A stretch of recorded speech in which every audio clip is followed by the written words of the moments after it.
Here we are. We should be getting pulled to the scene now. We left off last time as you opened the door into sorry, the fiddling with the sound here. Okay. As you opened the door into a small side chamber of that large sort of tavern hall-like room where you fought the monstrosity of bones, and the room next door was kind of surprising, I guess, in some ways, because it was apparently celebrating or memorializing, or maybe it was just wishful thinking here. But that giant mural, it was certainly something to behold. And it reminded you of the stakes that are at play here. And let me give you the description again. This chamber that you find yourself in, it's basically entirely wrapped by a giant mural. And that mural depicts mutated and warped looking warriors, grotesque and powerful, their flesh weirdly mutated and reshaped, it looks like. And they're standing in a round room within a beam of eerie blue light. And the blue light originates from a tall lighthouse. And then the inhuman champions seem to spring forth from the light to slaughter humans, elves, and other surface-dwelling creatures. And as far as you know your history, that has not happened in the past, but it makes you feel like that was a little bit of a glimpse into what a future might look like if this place fully reawakens again. And we did see the beam of light in effect once. And Right. we also seen that that was more or less the Bill Cora's idea: fix terrible vengeance upon the surface world with all those pictures of disasters that she had on the upper floors. So it's nice that she maintains the theme through the entire dungeon. She's consistent. Yeah, Mhm. I mean, there is a method to Certainly, her madness, they would say. yeah, certainly is playing to a theme for sure. All right. So, what do you do? Well, does it attack us? Not right away, not unprovoked. And Then Luca we're good. Yeah. and Luca will let you know that there's no magic coming from it. A little bit of a reprieve. Uh, Birke is going to poke into the room and give it a quick look, because a room with is it? Did you say it was carvings or paintings on A the mural, so it's painted. mural? Okay. But yeah, sure. She's welcome to roll a perception roll, or anyone who wants to investigate this closer can roll Someone will perception. investigate. All right. And hold on a second. I'll be.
Sorry about that. Okay. No worries.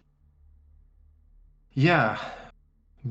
Soma, as all of you inspect the mural, you notice something a little bit odd.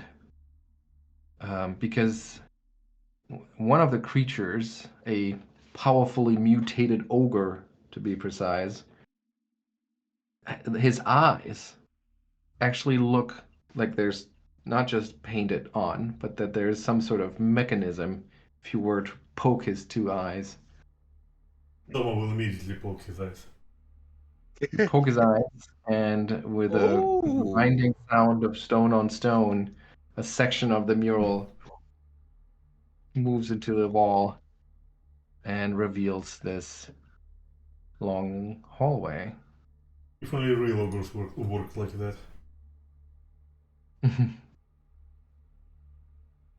Just how big is this place? Mm-hmm.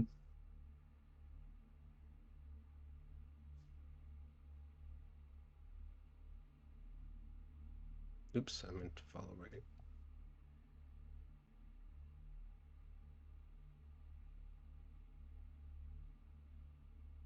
It doesn't. Okay, so It doesn't show in the chat, but someone draws a sword, cooperative blade. all right. And Ottardo leads the company down the hallway towards the next chamber. And as you step into it, you look around and your light falls on bones and dismembered limbs that lie scattered throughout the chamber itself and seem to continue on into the connecting hallways that you see to the north and south. And you kind of like you wander into this otherwise mostly nondescript room, and then you notice below under your foot one of the stone tiles gives way a little bit, and you hear this like click sound, and then all hell breaks loose. Oh no. So let's see. This is a little bit complicated, so I'm gonna have to step through this bit by bit. So you triggered something, and that's for sure.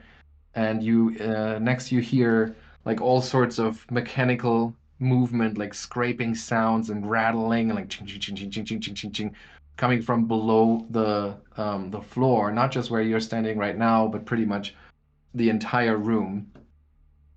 And let's see, this happens one thing at a time. So we see that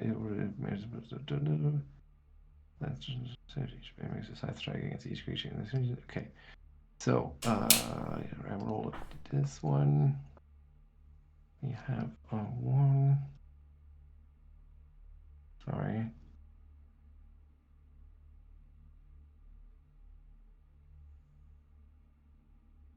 And we have 6 blades, I believe. That. All right. Yep. Okay. All right. So that's 1. Okay. The first thing. So you hear this mechanical rattling, and then you look around, and then you see the glint of metal emerge from grooves between the store tiles that are somewhat cleverly hidden and hard to see, and also at this point probably just dust that gunked it up.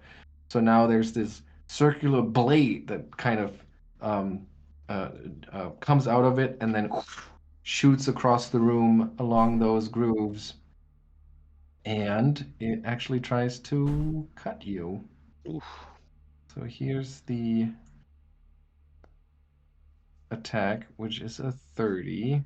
That's a hit. And it cuts you for 20 points of damage. Oh, So bad cut, but that's not it. There's more. Next.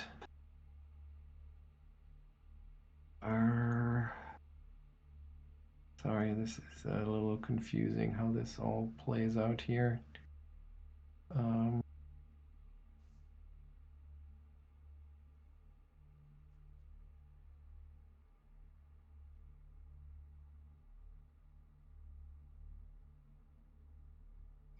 Three, so that's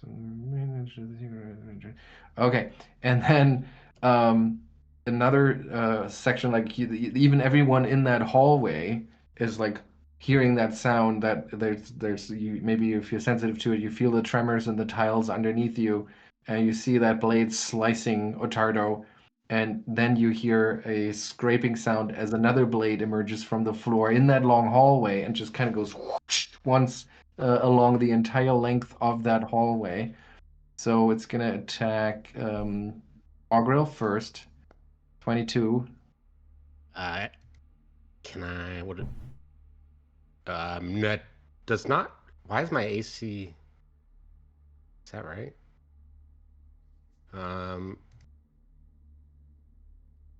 No, it doesn't hit. All right.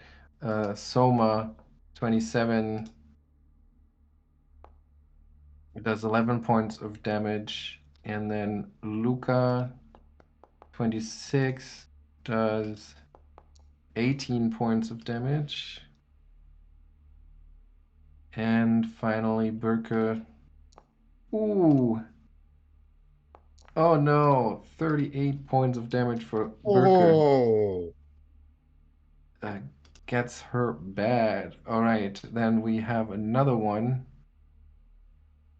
Wow, this is all very bad. And this one shoots through the main intersection here again that Ottardo is in.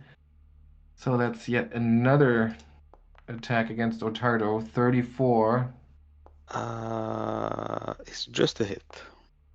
Just a hit? Or is it a crit? Oh, I see. It's not a crit, is what you're saying. So that's 9 points of damage. And that was the third blade. So there is more. Oh Another no. one. Oh, this one is again in the center hallway. Another regular hit for 19 points of damage. Oh boy. Then we have one that you see like blades shooting down the northern hallway. And then there's more blades shooting down the southern hallway as well. And now we're going to roll for initiative. Oh man. All right. Okay, I have everyone here. Well, I'm gonna have to add the hazard to it. Okay. And I will roll for everyone just to keep things simple. Oh, sorry. All right. Okay, so now we can begin the Oh, no. encounter.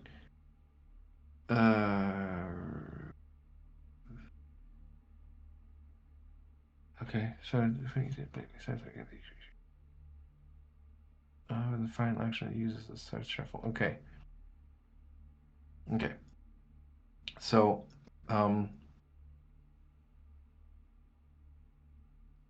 okay. So it is Ottardo's turn. Ottardo is going to turn. Let me double check this. 20. He's going to take one action to lay hands on himself, and he is going to turn around and walk as fast as possible out of this cursed room. All right. Pushing past everyone else back into the room with the mural. And then it's Soma's turn. Soma will follow his example, and she will rapidly advance backwards. All right. And Augrael. no. I still have two Oh, actions. I okay. will at least try to battle medicine Birke Okay. while we're at it.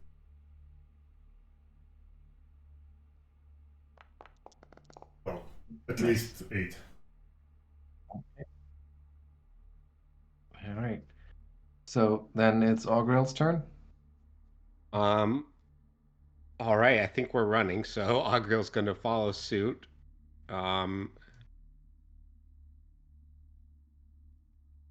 With Pathfinders, what is it when you move through someone's? Is it double or is it not I effective? think this one you can just do it. Okay. I mean, I can just use 2 actions anyways, just to stride, and I'm gonna keep going. Let's get out of there. And that'll be Augrael's turn. All right, and Birke. Same. Yep.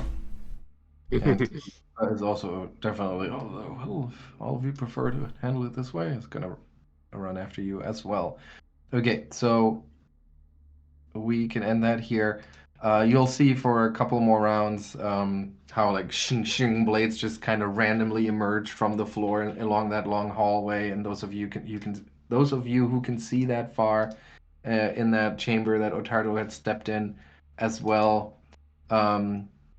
There's just blades coming out, shooting past, and it takes a little while until everything just kind of like all of a sudden you see maybe some of those blades arrest in mid travel and then go chunk down into the floor again, and you hear some almost like a winding mechanism, and then after a couple of clicks, silence. Someone will lie down on the floor in the chamber and take a deep breath. Okay, that's that. Remind me not poke ogres in the eyes anymore. Okay, it was worse than the real ogre. I take my words back. That was something. Yeah, I mean, if real ogres work like that, then I don't need it. Thank you. No. And did it sound like it reset? Does anyone have appropriate skills to make a Is educated guess? thievery? Yeah, thievery would work. At least several of us have. And okay.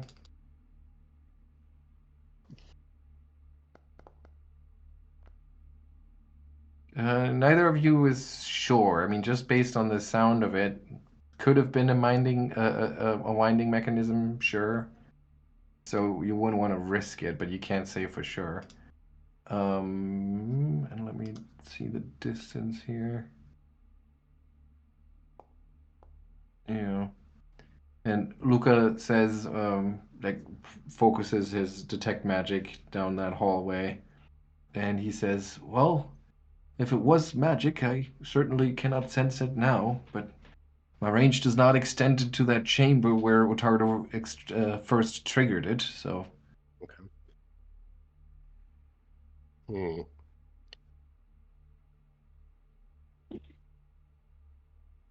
Well, it's probably enough slicing for today. Yeah. Where do we want to go? Somewhere that's not horrible.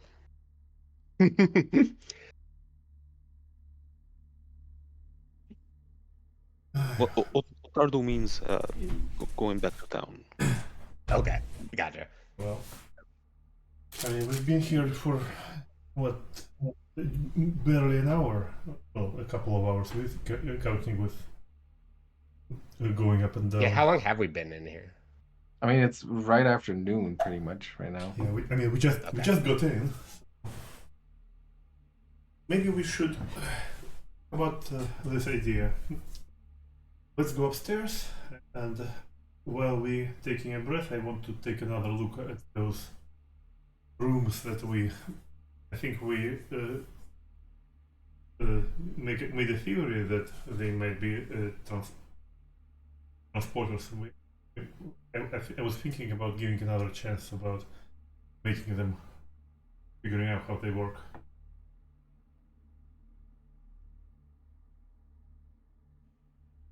Okay. I'll follow you guys. Yeah. Do we want to try and like disable that trap?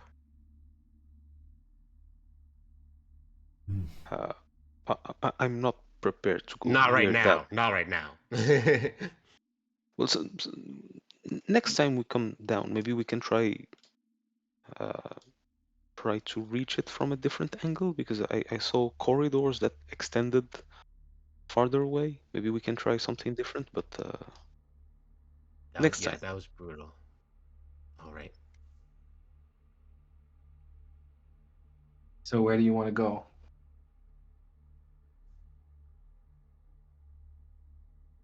Soma? Well, I think we'll have to visit the teleportation room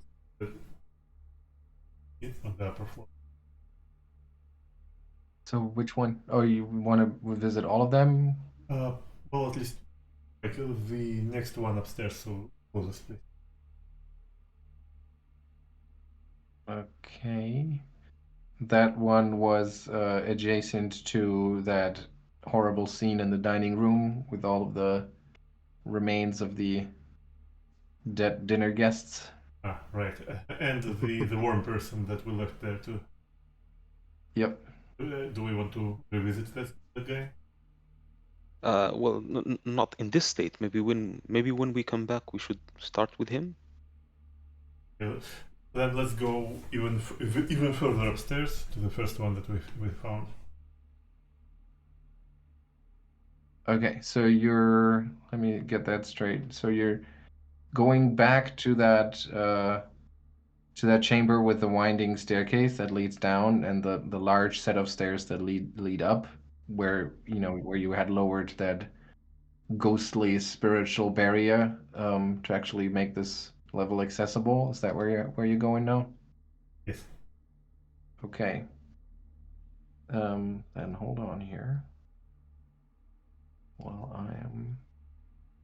On the way there, is there any negative energy showers?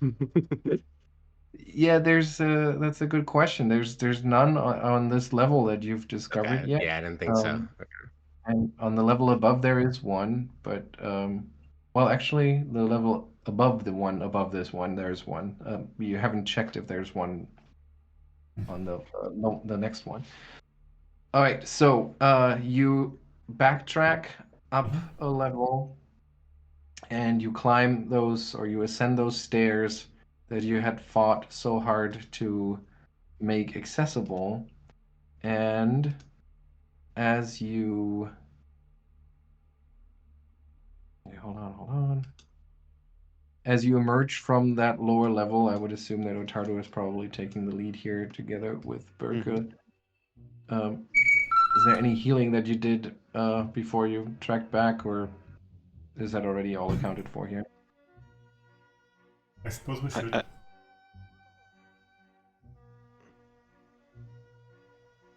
What was that, Soma? What was it? Yeah.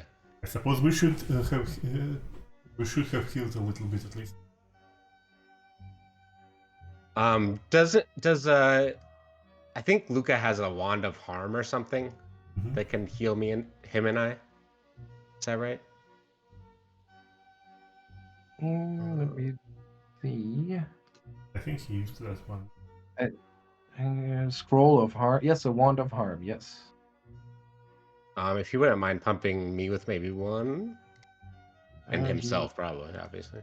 Yeah, but you can only use it once per day, right? So. Oh, is that it? Okay. Yeah, and since Then he's maybe him, injured, because he's yeah. and him being Lucca, I would assume that he probably uses that on himself first. Yeah, definitely. Okay, so how can I actually use the wand? Does anyone know how I do that? I think you unscroll it, and there is a button to use wand in the description of the item. There is use of harm. Okay, here we go, and then harm touch. Roll damage, which is not actually damage. Here we go. Oh, what I would do the 2-action version though, right? Yeah. So I'll roll again. I'll take both of that. Okay. So that's healed and healed. And that depletes the wand for the day. He also has a wand of heal if anyone needs a tap up. Looks like Ottardo could use that. I think he probably can do the 3-action version and have Augrael stay far away. Okay. Yeah, Augrael would stay far away. all of you. And can he take himself out of that first? Yeah, the Okay. caster always has the choice with emanations. Okay. And that is just a single D8 though. Yep. Okay. Something though. Oh, Ooh. but max damage. Okay. Max healing. Okay. So, yeah, so you heal up a little bit and then retrace your steps and climbing the staircase. Maybe already like strategizing and talking about how you're going to approach this next time. And Augrael asking, like, maybe we can disarm it. You know, maybe if I could just get to the blades, maybe I could wedge it in there or something like that. And then you hear this sound. This, like, it's like almost sounds like wet flesh hitting the stone floor like a couple of times, like steps. And then you hear this really weird squishing sound and a raspy voice before at the edge of your light source a creature emerges dressed in fine garments, but his appearance just horrifying. I mean, you've seen him before, but now here in the light, it is just as shocking as it was the first time around because his body, humanoid in shape, is entirely made up of thousands upon thousands of writhing worms. And he Oh boy. yeah, and he steps into the light, and you see like that weird sound that you heard, that like squishing sound. That was him clapping, and every time he claps his hands together, it just sounds gross and wet. And his raspy voice makes a sound that probably is supposed to be laughing as you emerge, and he's addresses you in a language that, let me double check the party sheet, but none of you, actually, that's not true anymore. Let's see, who is, oh, okay, that most of you don't speak. Hi, Anthony, good timing, because Lucca is the only one that understands it. And he says, so Lucca, you understand it, nobody else does, but he says, you have disturbed the mistress's chambers for long enough, and your little journey ends here and now. And then we're gonna launch into initiative. I'll just roll for all of us and keep it simple, and then Soma is the first one to react. Well, so I guess Somo will have to put her foot down, point her sword at him, and saying, "You foul fiend! I have no idea what you said, but I swear, by the blood of the sword in my veins, that you will not stop us." And the moment she said it, she will start playing on her flute the as before it will play the Inspired Defense.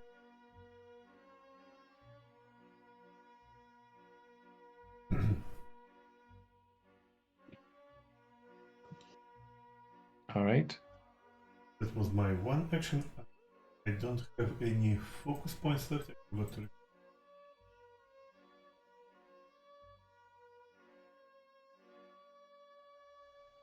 After she points the sword at him, she will immediately give it, and they will take out the amulet of amulet of Erastil.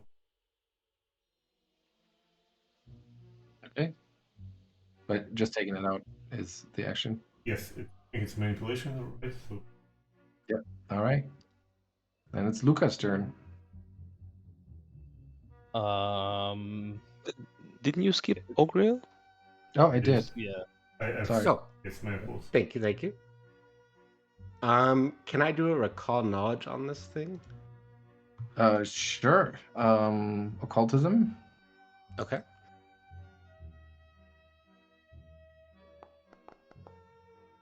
And I guess also society, since you've been in these vaults for quite some time, so do a society roll.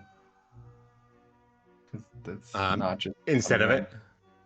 No, in addition to it. Oh, okay. Nice. Okay. I would say you've probably seen this creature, like walk around the library level and get some At books. office gatherings. What? What's that? I said at office Office gatherings. gathering. Yeah. So like just visiting the library, grabbing books, returning other items, treating it just like its personal library, but it's always been giving you the creeps, so you just kind of stayed outside of its range. You have seen it like use powerful magic against some of your fellow ghouls that tried to approach it in a less respectful way. So you know that it's powerful, but you have no idea who or what it is, truly. All right. Augrael will. Does he want to? He's gonna stride up. He'll get like about here. And then he'll do shield just to pair.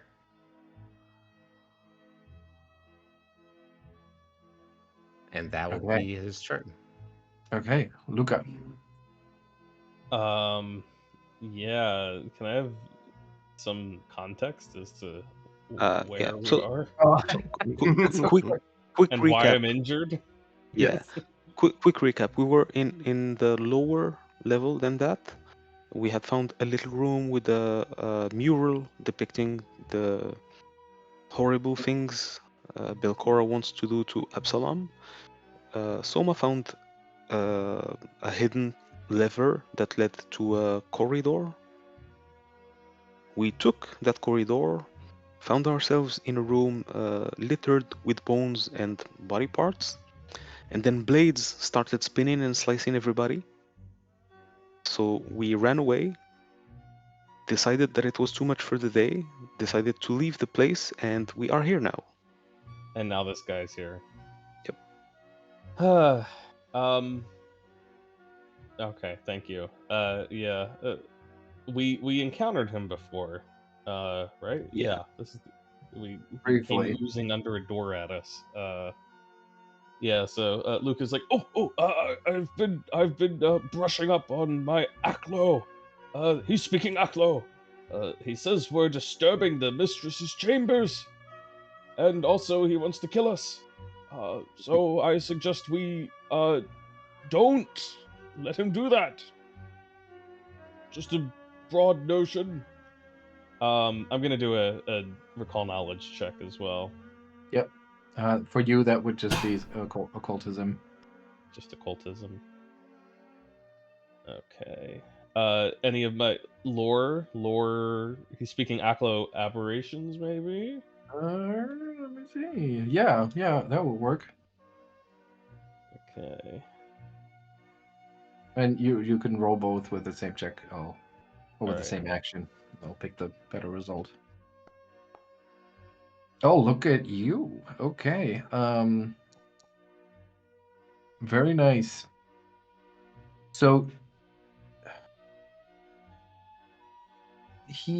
and indeed you've been brushing up on your Aklo, and maybe you spent some time reading up on it, on various aberrations as well, after you've seen it the first time. And it is known, this kind of creature is known quite descriptively as a worm that walks. It is the result of a necromancer's dabbling, or not necessarily a necromancer, but a powerful magic user dabbling with immortality, or playing with immortality, trying to to infuse his consciousness into a swarm of worms, or leeches or similar things, and yeah, and thus gaining essentially immortality. And of course, it is an absolute horror to behold, but it has the upside of no longer being tied to just one single physical body. That swarm of worms, like, it can get replaced. Other worms can crawl away, and other worms can take its shape. Only if like when you succeed in overcoming this creature, you really have to make sure that you get all of the worms.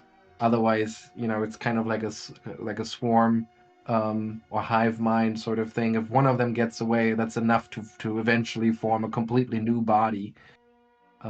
Yeah, so you know a bunch of about these things. So you can ask me one more question about it. One more question. Any particularly noteworthy offensive abilities? Like shooting Yes. a tidal wave of worms at us or something, or infecting us with worms, I don't know.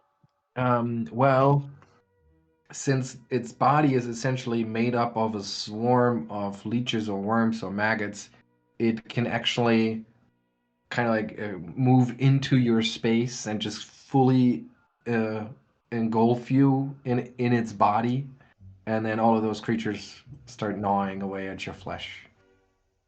Okay. I immediately Excellent. regret moving up.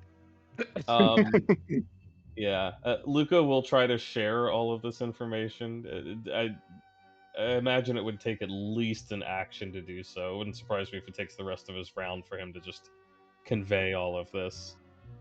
Well, My Or- most important question: does it count as an undead? let's treat it like a pointing out sort of action, and you Sure, okay. point and you point out those two things, like one to stay away from it, and the other one to get all the worms if it goes down. You want to get all the worms. Yeah.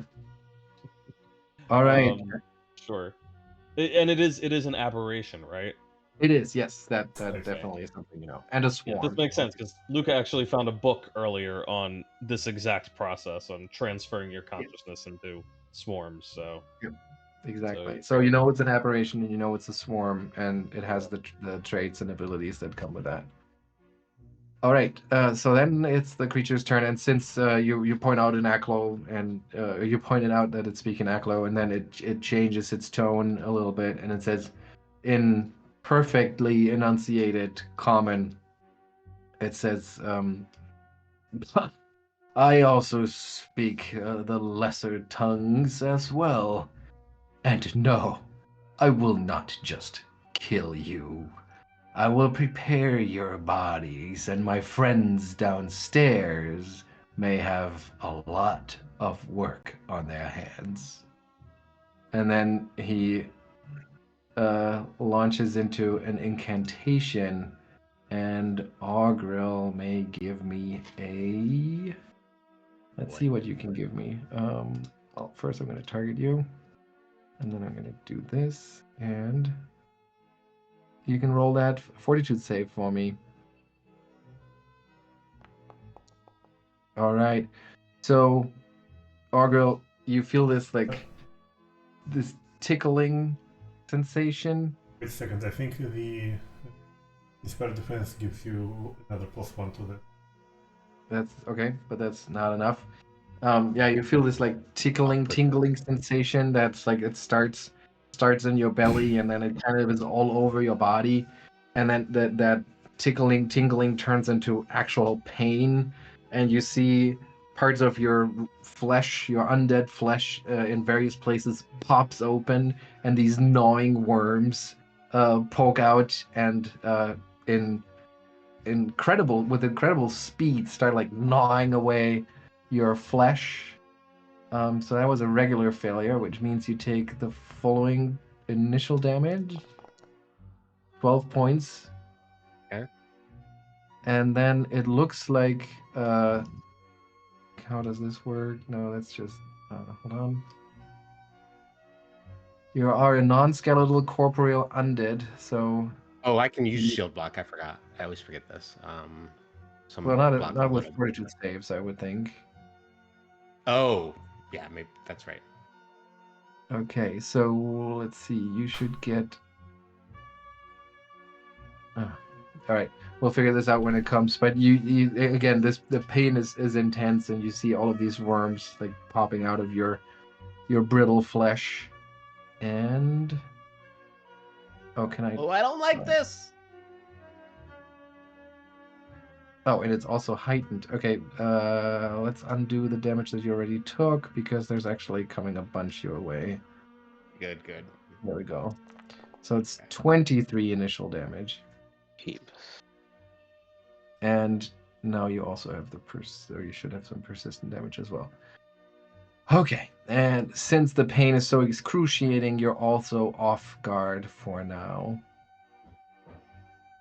All right, that was 2 of its action, and then with its third action, it brings up a shield for itself.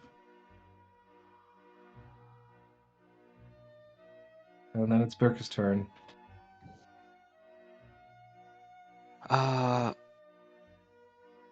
Birke, oops. Birke, let me double check. 25. Oops, I didn't mean to roll that. My bad. I did not mean to roll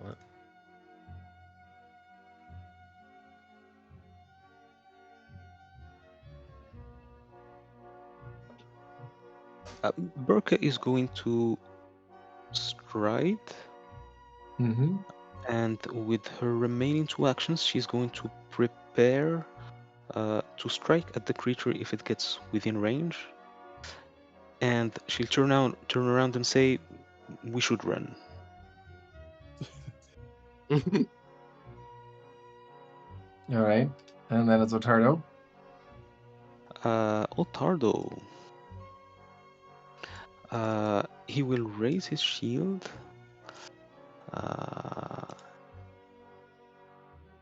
There it is. Raise his shield, and then he will ride up next to Birke.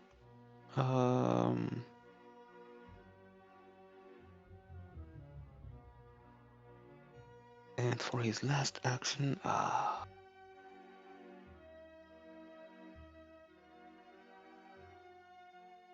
what could he do?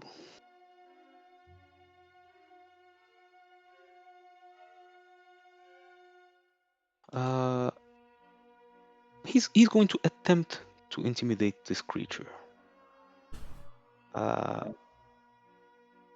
Okay.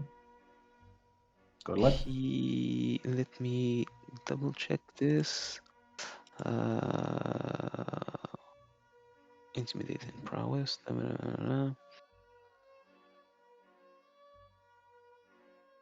Okay. He'll say we might be injured, but there's still enough of us to take you down.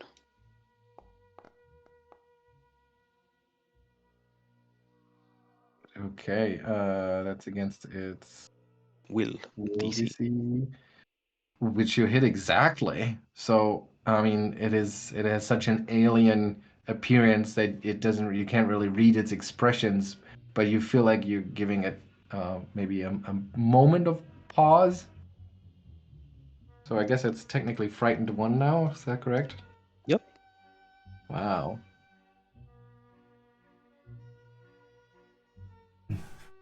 And that was your turn? Yep. Okay, Souma. Right.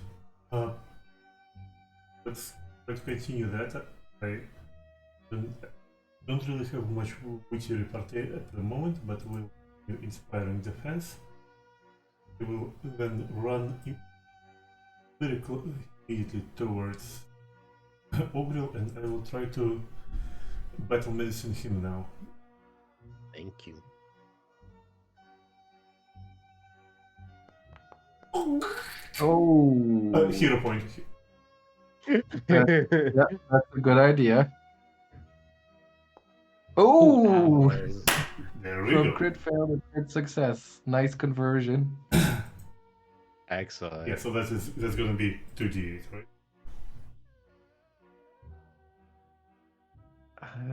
I'm not super. DC 15, it should be 4d8.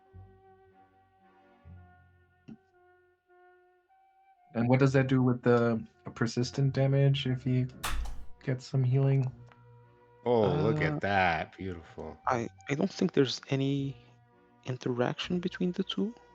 Okay. Right, only bleed I think has a very specific line about receiving. I think once you're fully restored with Yeah. at least with bleed, you don't take any more. But is that only for bleed? What did Lucca say about removing all the worms from you? Does it count as some sort of action also? All the worms. You have to get all the worms. Wait, no, never mind. I mean, that was already my third action. I can't do anything anymore, so that's it. All right. Yeah, but you heal up Augrael, but yeah, you notice that his body is riddled with these worms. They're just crawling all inside of him. And then it's your turn, Augrael. All right. Augrael hears Lucca shouting, "Get all the worms!" And he's gonna draw his. He has an alchemist fire lesser, and he's gonna draw it, thinking about burning all these stupid worms. What's the range on alchemist fire?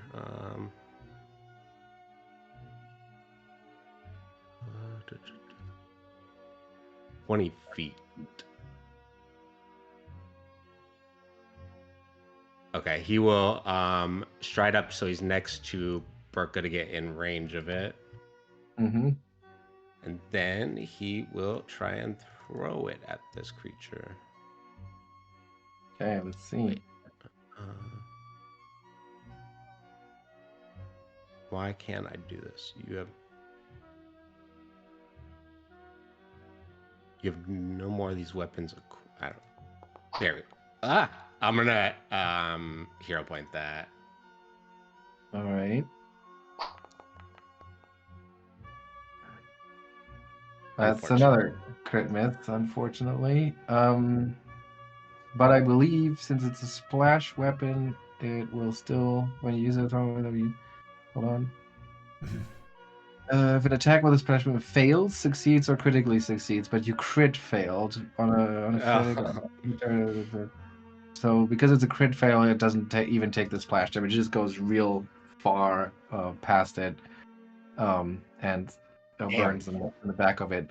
But you can see it like flinch as it flies past, and it explodes behind it. You can see it like shy away from the fire. So that's certainly a good idea, but it went far. Lucca. Do I have to take the? Sorry. Okay, there we Yeah. go. Sorry. So first, there's actually another d6 of damage that goes on top of the 2d6. So that is a total of 8 points of persistent damage, and you fail to recover from it. So yeah, and maybe you missed because one of the little maggots like pinched one of your sinews, and it just kind of like pulled off your aim. All right, Lucca. You still should have resistances from spell defense. Okay, but that's why did it? Still didn't make it.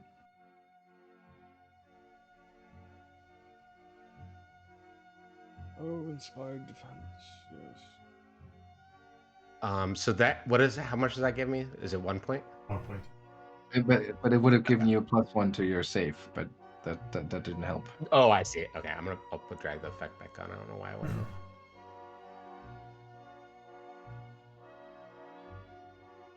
All right, Lucca. Oh, I think perhaps it would be best, since there are so many of him, we had a little additional help. And he's going to spend 3 actions to cast Summon Lesser Servitor. Mm-hmm. And he will be summoning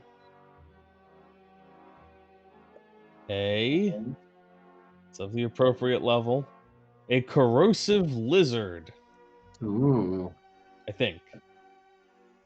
If you're okay with that, Simon. It is an uncommon creature, so I don't know if it's game or not.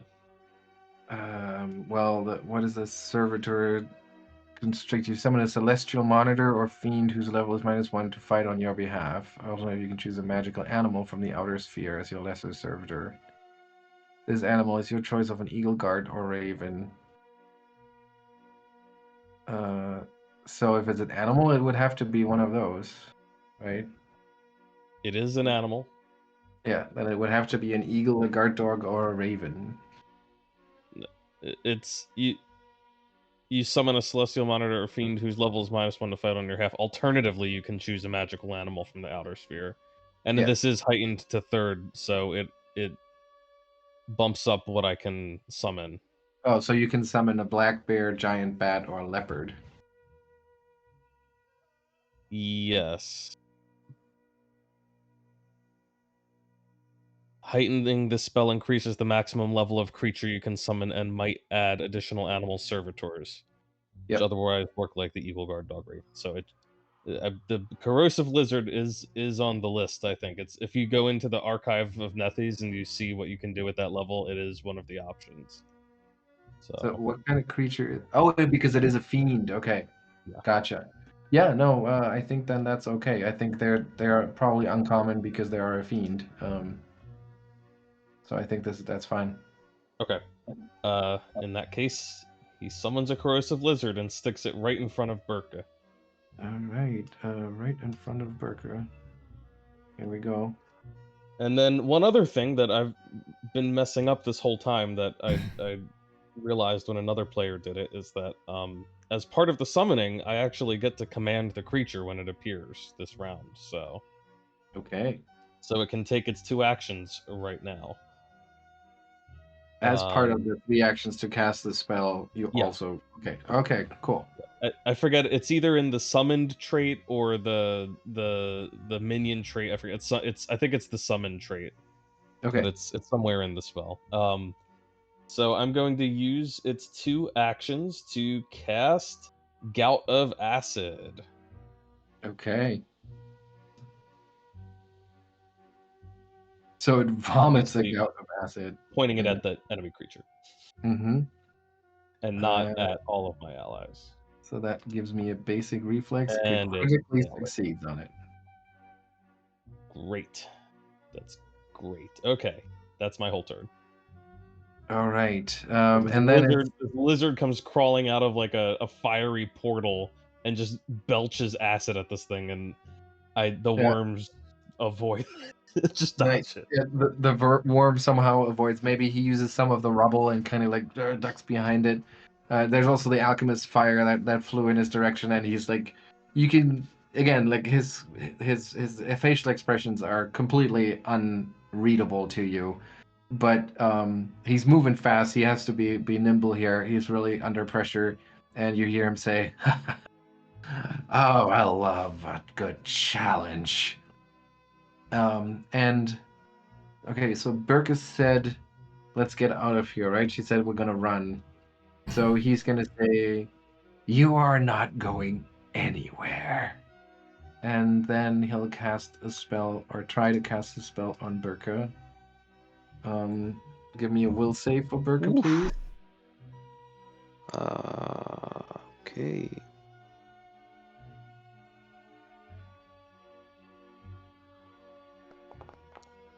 Okay. So Birke realizes that all of her muscles are kind of like tightening up, and she is stunned. And then, as a cantrip, he will shield himself again. And then I believe his frightened condition should wear off, because his turn ends. Birke. Okay. Well, Birke is stunned 1, which I guess means that she loses 1 action. So she only has 2 for this round. Right, yep. Uh, I always forget that it's stunned actually means you'll only lose actions. so she is going to try to rush past this guy. And she will attempt to trip him.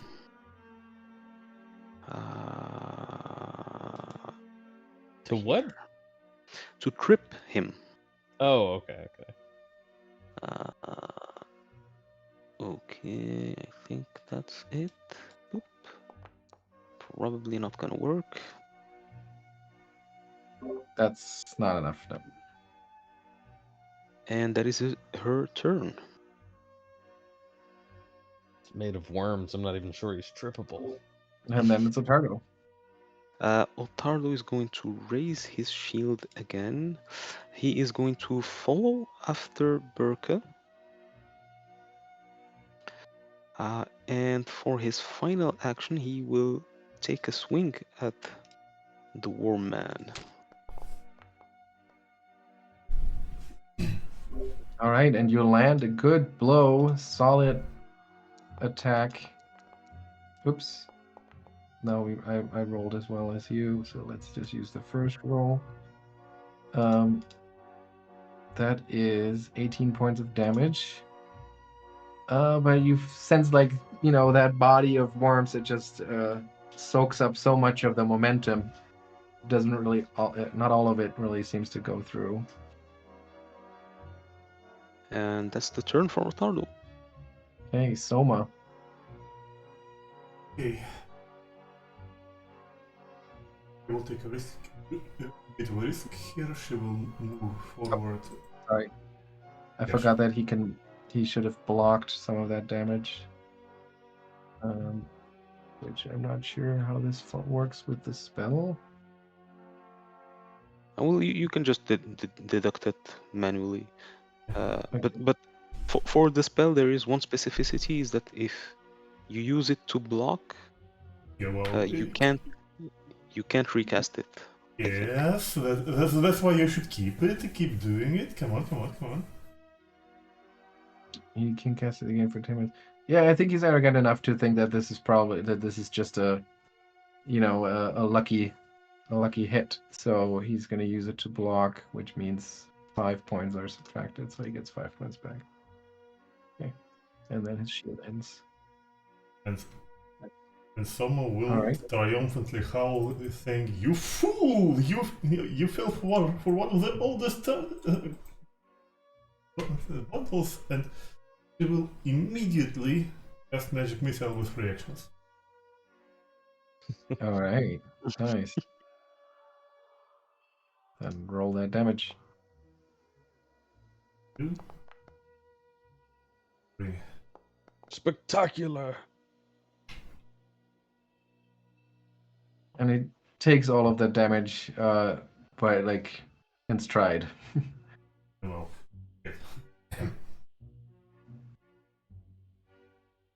And Augrael.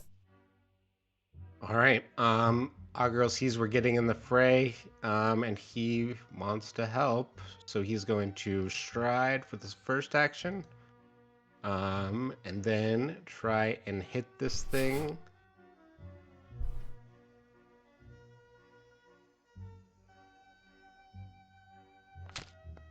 Nice, good stab. All right.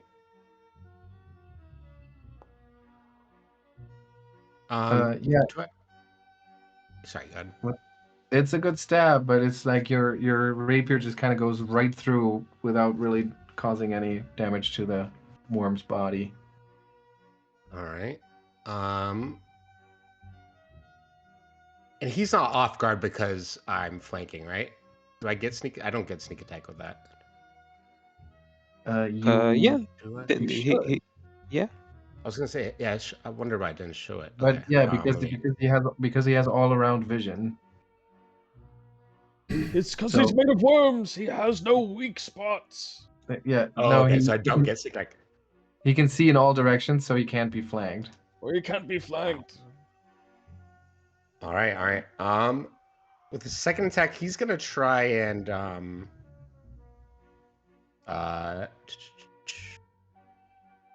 he's gonna try and claw it with his second one. All right.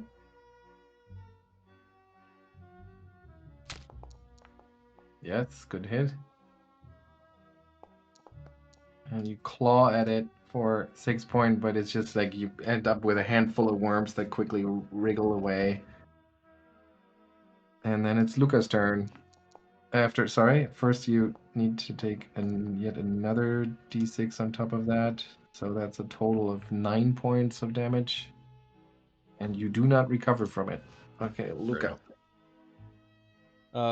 Yes, I will spend my first action sustaining the spell, which will also allow the corrosive lizard to act. I have to roll a d4 on that acid ability to know if he can recharge, but when I click it, it doesn't. I'll just roll a I saw d4. it. Yeah, I saw it though. Or, did you see it? Yes, and it's Can- 4 rounds. Okay, lovely. Well, we'll be doing something different then. He will advance using his lurching charge ability, which will just let him move forward and take a bite. Nothing. He's not charging from far enough away, so it's just a straight jaw attack.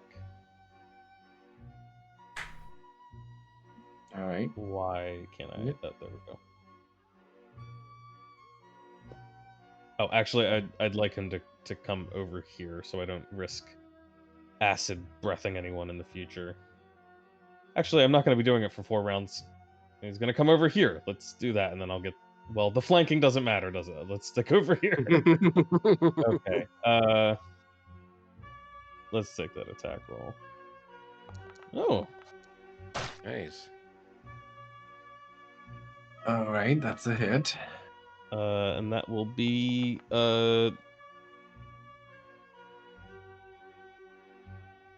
Okay, there's so persistent acid damage.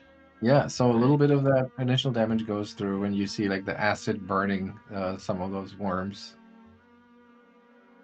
How much acid damage? Oh, I guess we don't know until he actually takes it, right? You roll a d6 each time. Yes. Okay. That's 1 action from Lucca. That's 2 from the thing. Lucca's gonna advance to stand up next to Souma, and he's going to cast a spell he doesn't usually get to cast. Where is it? Sorry, wrong sheet. He's going to cast Protect Companion. Protecting the minion. All right. That's his Okay. turn. And then it's the worm that walks his turn, and Soma, you were trying to make fun of him, and he like turns towards you again. There's no face where one should be, but you can sense that it's like angry just by the posture, and it starts striding towards Soma, and it's remarkably slow. It just kind of like, inches forward, very worm-like in its movement, and moves 10 feet. And as it does so, all the while shouting at Soma, obviously irritated, saying, "Who are you calling a fool? Your lesser brain does not understand the schemes and machinations that have been unfolding over the centuries." And he targets Soma with a spell, and he will put her in... let's do this again, because he still can do that. So I will have a fortitude save. I wonder if I have that, but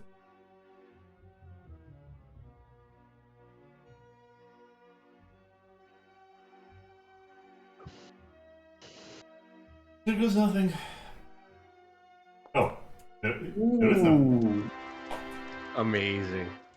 Absolutely amazing. So yeah, so he walks towards you, and his angry words turn into this the invocation of this spell, and he like looks at you and starts chuckling as the worms start to manifest on your body, on your arms, and you look at them, and they just kind of fall off. And as he sees that, he yells, "No!" in Aklo, in frustration. He said and then... no. All right, so then he takes some damage here. That's 3 points of the acid that goes through in its entirety, and then he has to recover, and he succeeds. Oh, Hold on, though. He took 3 points of that acid damage. But that's just acid damage. Yeah, okay. All right. That's kind of weird. I'll talk about it after the encounter. Birke. Birke is going to take a step, attempt to trip the worm man once more. Let's see. Fail. Mhm. And then she's going to try to strike him. Oh. Uh, Sorry, I should have also mentioned that as you can see like its body and some of the worms that had fallen off from your attacks, but you see that now more worms seem to like fill in the gaps. It's almost as if they're materializing out of thin air. wow. Okay. Well, for her last action, she's going to try to stab at the creature. That's a hit. Okay. Powerful swing cuts at the swarm-like body. And that's it for Birke. Hey, Ottardo. Ottardo will put his shield up again. He's very torn because he kind of wants to make an orderly retreat, but he doesn't see that happening right now. So he will take a step over here and try to strike the creature and miss it. And that's his turn. Okay, Souma. Okay. I think this one I will try courage first. Everyone. Soma feels right now very inspired with her success. And on this inspired courage, one of the alchemist fires, and we will try to douse this creature on fire. All right.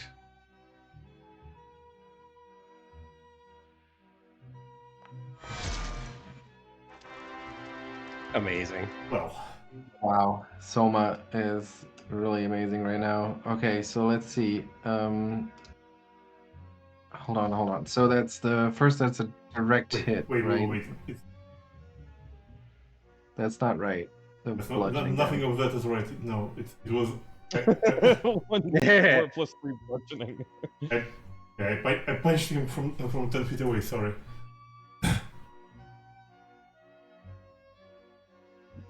Yeah, you rolled this as an unarmed attack, but it should have been a. It should have been the alchemist fire. Yeah, can you do that so that we can Uh. get? Yeah, and then you can roll a critical.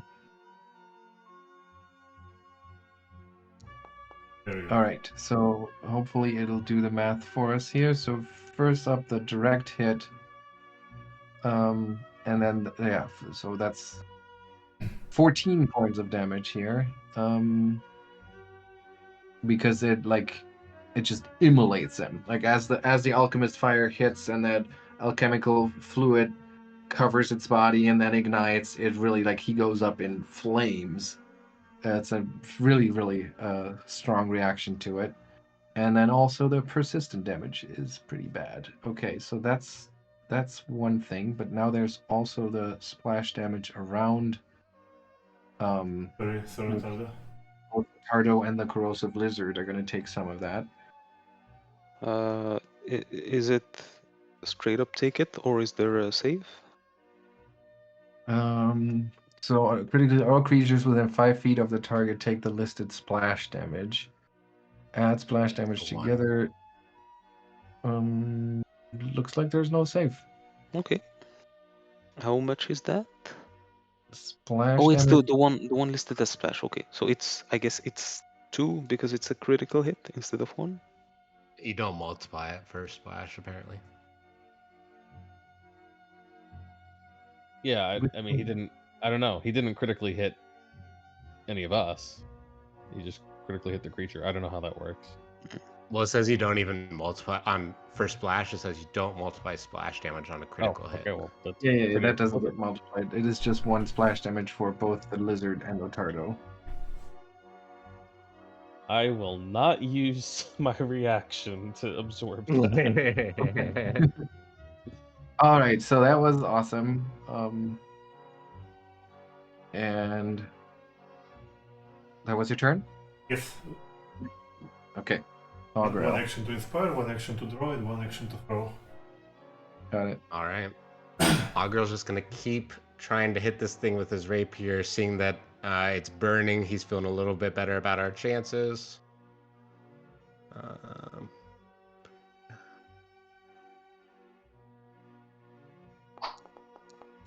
Oh my goodness.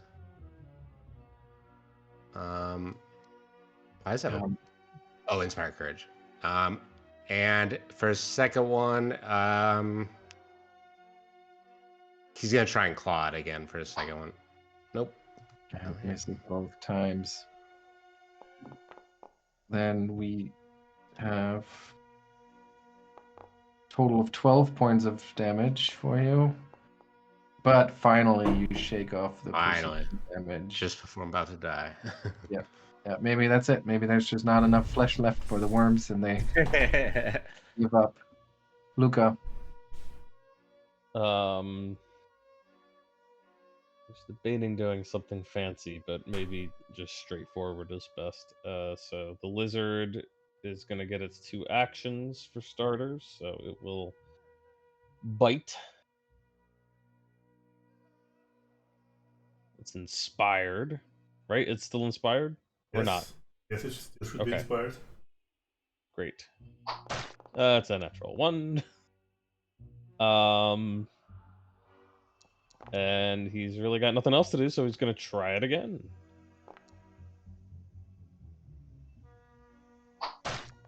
And misses. And then Lucca will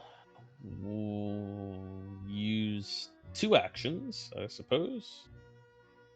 He says, "Fine, you all want fire? Let's do some fire." And he's going to drop a flaming sphere right on this guy. Says, "He's very good at dex saves, but maybe we'll get lucky." He doesn't say that because it doesn't make any sense. He's very nimble somehow.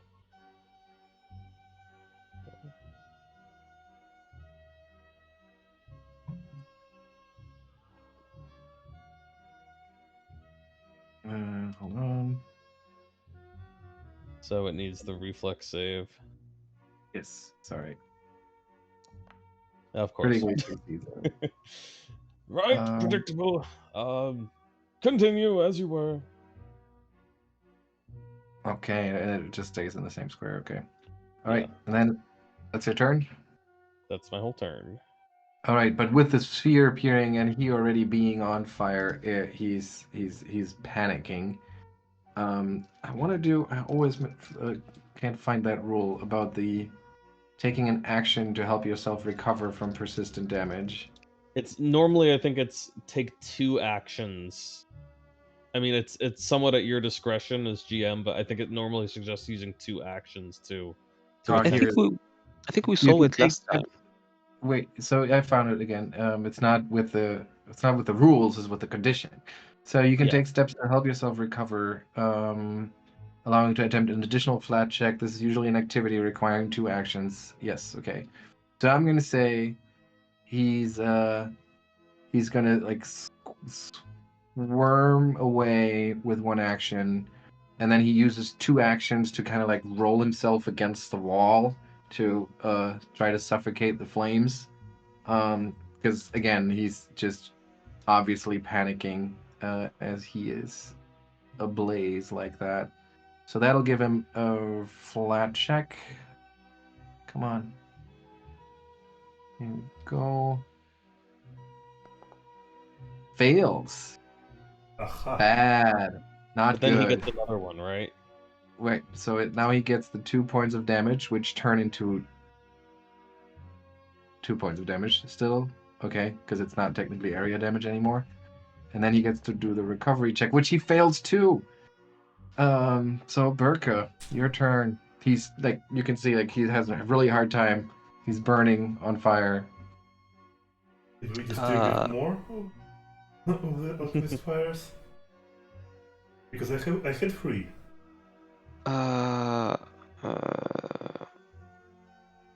Let me double check. I do remember we bought many. We did stock up on them. I think specifically for this guy. Yep. Yeah. Birke doesn't have any though. That makes sense because Yep. he's frontliner. I And think she used Ottardo it in doesn't an have earlier any. encounter. Maybe, yeah. Well, anyway, so Birke is going to step up and swing her Gizarm at the Burning Man. Okay, and she hits thanks to being inspired. Ooh, and that's a powerful blow. And even his shapeless body doesn't really help him against that very much. Nice. And for her last attack, she misses. Mm-hmm. Okay, and then Ottardo. I'm just double checking. No, Ottardo doesn't have any on him. And there isn't any in the stash. Maybe he didn't take some? I guess no. Yeah. Probably Okay, I had well, all of them, well, he will step up, raise his shield, and try to smack him. All right, and the smack connects. And yeah, once again, it just there's so much give to its body, but your forceful blow causes some damage at least. Was that your turn? That's it, yep. Okay, Soma. Oh, what can I say? Someone will fire courage, and she will yell, oh, sorry, Tada, I'm sorry, but duck! And she will just do the exactly same thing again. She will do an alchemist fire and throw it. And she completely misses.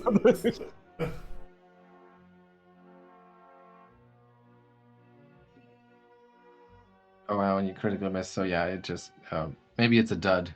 It just kind of slams against the wall and just leaves an oily residue, but doesn't really. In this situation, I mean, I might as well just throw it at the wall and probably still hit it if he rolls against it. But that is way too narrative combat. So that's my turn. Augrael.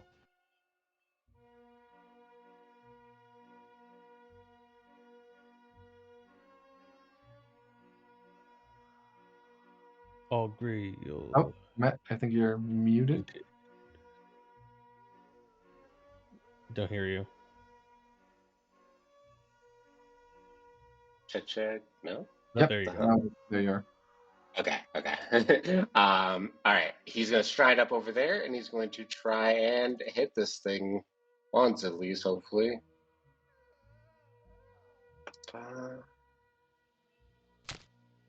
Yes.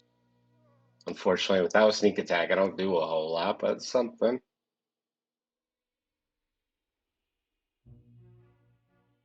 Well, it does some, but none of that actually goes through.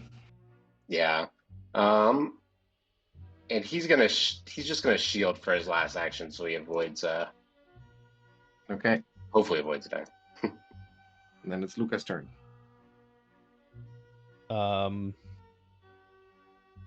Yeah, Lucca is gonna keep on keeping on with all of his things he's now sustaining. So the lizard will step up, and it will take a bite.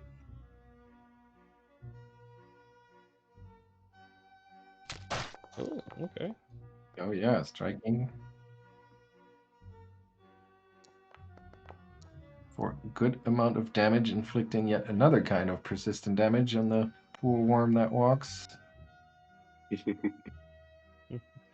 And then he will bring that fireball over again. So another DC 21 Dex save or reflex save. All right, there's the prompt. I wish there was some way I could just repeat this, like repeat Yeah. message. Here we go. Regular success. A So, regular success means nothing happens. And so final action, Lucca shall call out. Wait, are we inspired? Yes. Okay, never mind. He won't do it because it won't make a difference. Last action, he'll shield his companion again. okay. And then it's the worm that walks turn again. I think he is realizing that his chips are down. Well, first he heals a little bit, but nonetheless, he's in a rough shape and he has its back against the wall literally, so he knows that this is tougher than he expected. But how can he do? Let's see. Can I just ask Simon, would a 31 have been the difference between a crit and a not crit?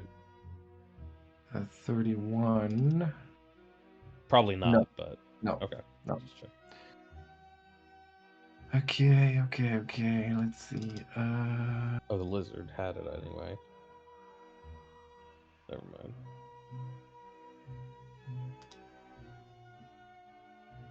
Okay. He casts a spell.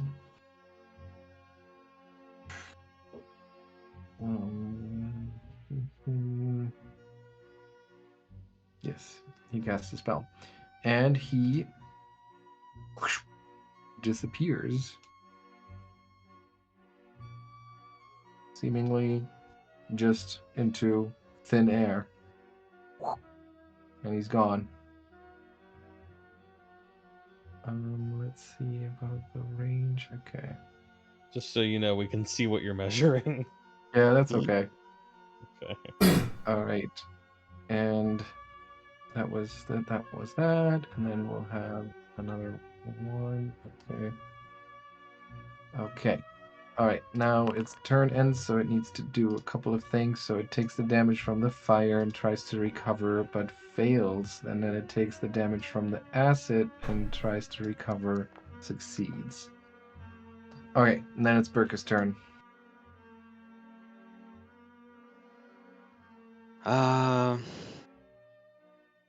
mean, you don't have the knowledge of in which direction I measured. So for all intents and purposes, for Birke, he just kind of disappeared from sight. Yeah. Oops, sorry. Well, Birke is going to like take a stab at the square where he was, Okay. Yeah. because maybe just turned invisible. Oh. Yep. And she pokes into the square, but doesn't connect with anything. And for her remaining 2 actions, she's going to ready an action to stab him if he shows up within range. All right. And then it is Ottardo's turn.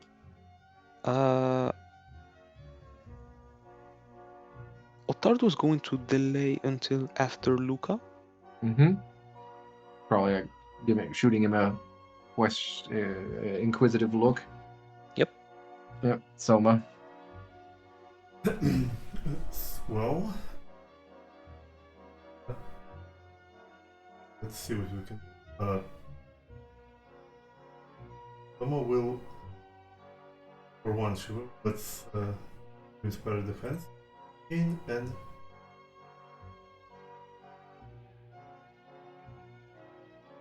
soothe Augrael. Saying, see, everything can be solved with enough fire. They will be soothing from second level. It will go 18. All right. healing Oh per wow, second. thank you. Very good. Okay. And finally, Augrael's turn. Yeah, I think Augrael looks inquisitively at the rest. We're gonna go, but he's gonna delay until Okay. yeah, Lucca goes, I guess. Okay. I guess the first thing Luca's gonna do is can he make a recall knowledge check to see if he can identify what spell was just cast? If you notice a spell being cast and you have prepared that spell or have it in your repertoire, you automatically know what it is. If you want to identify a spell but don't have it prepared, you must spend an action on your turn to attempt to identify it using recall knowledge. So, if I really, so since it's after the fact, let me see if you have it prepared. I doubt it. What was it? It's or have it in your repertoire. So what I see on your spell tab is everything you have in your repertoire, right? Right? I believe so. Yeah. Okay. Well, then you don't know what it was. So can I make a recall knowledge check? No, you would have to prepare for it on your turn. Oh, or hold on. Really? No, it doesn't. I read that wrong. You're right. It's not like you're preparing. You just need to spend an action to identify it. Yeah. Okay, that would be an appropriate skill check. And let me see the. Where is it? Okay, that will be occultism. Okay. Well, we'll try.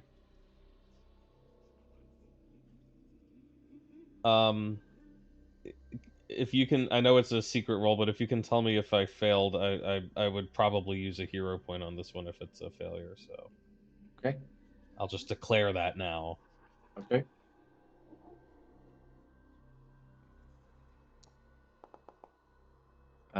That is not a failure, and you're pretty sure it was a dimension door. Dimension door, and if I assume if I can identify it, then I also know what the spell actually does. Yes. So Okay. he's somewhere between somewhere up to 120 feet away at this point.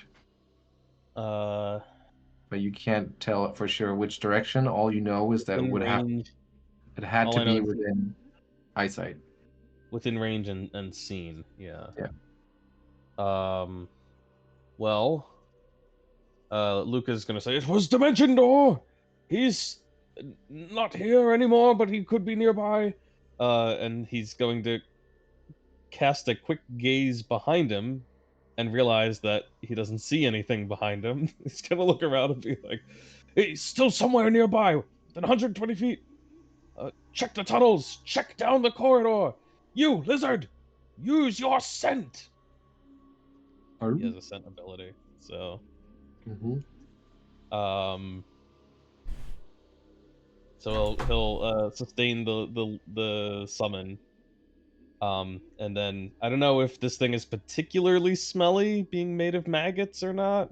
Probably But has a very distinct smell for sure, but I'm not sure if it's particularly far-reaching. But let's do a okay, perception roll, sure. right. So he makes a perception roll. Okay. Mhm. Well, he's not amazing at that, but perception. Where is it? Where is perception on this sheet? I see initiative, but Should be right below it. Oh, on the on an yeah. NPC I guess you sheet, can. I guess you can just roll the initiative. it Because might reset his initiative. Is all. Oh well, he doesn't Oh. have an initiative. Yeah. Okay, I will make it blind and send it to you. Gotcha. Yeah, so it like you can see it like sniff around, and it seems a little confused. Okay. He's like, "You have 2 actions. Try again." It tries again. Yeah, I mean, Oh, sorry, that wasn't supposed to be but public. it continues to be confused. He's like, all right, that's Lucca's 2 actions. For his third, he doesn't quite want to give up the flaming sphere yet. So he's just gonna keep sustaining it. And he's going to once again encourage the others to fan out and track it down. All right.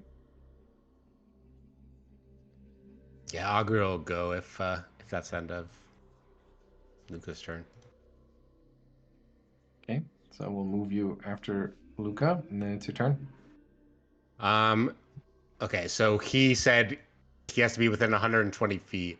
Augrael thinks it's either down or up. I mean, I don't want to meta, so I mean, can I we just do we a? can see behind us, right? So we can see that like he's not behind us. As far That's as you my can model. see, yes. Well, And I guess Oh, we can't see. I can't see him up either. So I mean, I've got a torch on me, so it should be. We should have vision all the way to the end of the hall, I would think. yes. oh yeah, how far And does it extend over here? I forget. it keeps going down the stairs, going for quite some time, further Okay. than 120 feet. And you don't see him anywhere on those stairs, and it's literally just like one long corridor with stairs. So that Okay, would then be I think Augrael would go up. Yeah. Measure it. What's Augrael's speed is?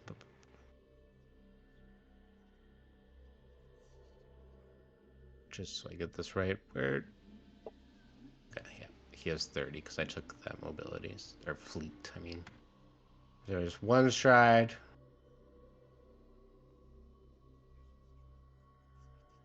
All right. And He's then over here. All right. So you spot him. Oh no. Yep, you spot him. And as so you run in there and you yell, "He's over here!" And maybe you turn around to notify the others. And then behind you, there's this weird-looking altar that you're not really bothered by, being an undead creature. But the altar, which is generally glowing with this slightly bluish tint, and from those claw mark-looking things, the blue light, flickers, and several creatures emerge. And one appears over here, and and another one appears over here. They just kind of like whoosh, emerge from that from the altar and show up behind Augrael. So let's put them into our tracker and roll their initiatives, and then we'll see when they get to act. All right. So not quite yet. So you still have an action left, I think. 2 strides so far. Yeah. Oh man. And I'll say you notice them. They are shedding light, so Okay. you're probably Okay. gonna He's gonna be like, oh, and there's more, and he's gonna. I think he's gonna back up a little bit, back to here. Like those flicker things are out again too. Should I keep going? And that'll be his turn. Okay. All right. So we'll do 1, 2. No, actually, that doesn't make a whole lot of sense. We'll do 1, and then he'll try. Well, It should be Ottardo's turn after Lucca. oh yeah, right. You can act after Augrael. You're right. So Ottardo. Well, Ottardo is going to walk next to Augrael and then raise his shield. Okay. All right, and then it's the worm's turn. We'll do this, and we'll do that, and we'll do this, and we will do none of that, and then we have one of the flicker wisps, and it just kind of like it comes flickering, flying towards the edge of that altar chamber, and then it bends around, passing that door, circling back to the altar. Kind of like almost like a menacing, sort of territorial-looking behavior. Birke.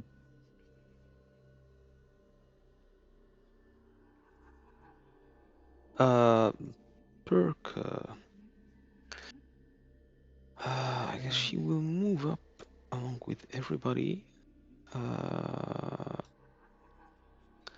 And she does not see the worm man from here. So with her remaining 2 actions, she will ready an attack to strike at whatever comes within reach.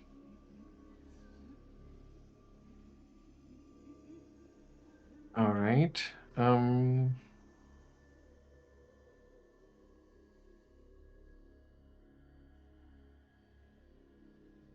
Okay, I have to make a small change to how I described how this happened before.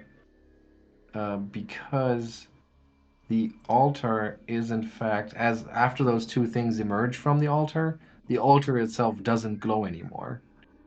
That stopped when you put the rose guard icons on it, and that also got rid of that fear effect that was in the chamber. Hmm. Which actually means that it also doesn't produce those flickery things anymore. I'm gonna say, are there even wisps? Yeah, I guess there aren't. I'm sorry, I guess I'm gonna have to retrofit that. Yeah, so let's just back up a little bit here. Okay. And let's go back to Augrael's turn. I believe you were about here. Yeah. Sorry about that. And No, no here, worries. and maybe Sam, maybe you can take Birke and Ottardo's turns back, because otherwise it wouldn't really make sense. Yeah. Yeah. So Yeah. you said he's here, and you have 1 action Yeah. left. With his last action, he is going to draw his dagger out. He's not going to move up anymore but he's going to just be pointing at it with his dagger as he draws it out. And that'll be his last turn. Okay. And then it's Ottardo's turn.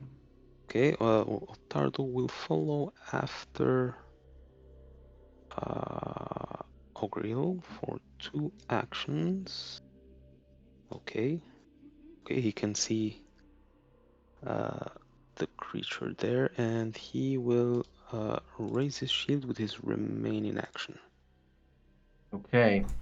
And yeah, so then you see, well, both of you, I guess, have somewhat line of sight to it. At this time, it would still be on fire and taking acid damage, but it once again like rolls along the wall as it moves, and it manages to extinguish the flames as it moves out of sight to the north. And then it's Birke's turn.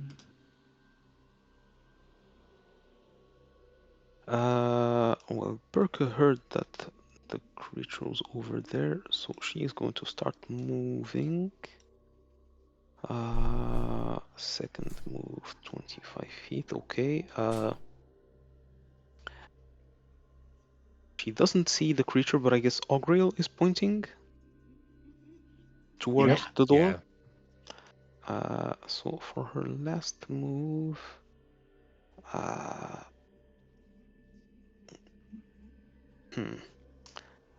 maybe she won't be too reckless, and she'll approach the door and stop there.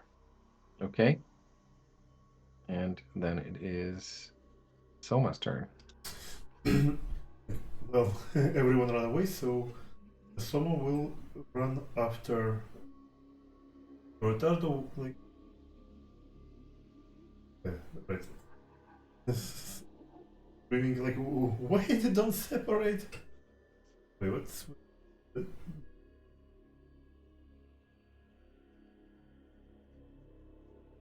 right, 25 speed. Good. Okay. With the bracelet on her hand. Oh, cool. Like wait! She will dash after further, and well, no matter what, that was her all her actions. Okay, Lucca. Oh well, thanks, Souma. Left in the back. He's gonna hustle up, and he's gonna be like, "Well, come on, everyone!" And he's gonna move his lizard up. Technically, he's gonna have the lizard do its lurching dash, just in case it can find the enemy. But I don't think it actually can. Yeah. But it's headed that way, on everyone else's orders. And he's sustaining the sphere, and he'll just have it stick with him because it doesn't really matter as long as it stays within range. So Okay, that is his turn. that's your turn. Augrael. I think Augrael realizes he's not as effective at hitting this thing, so he's gonna delay until after Ottardo to have a little bit more help when he's in there. So he's gonna wait till after Ottardo. Okay.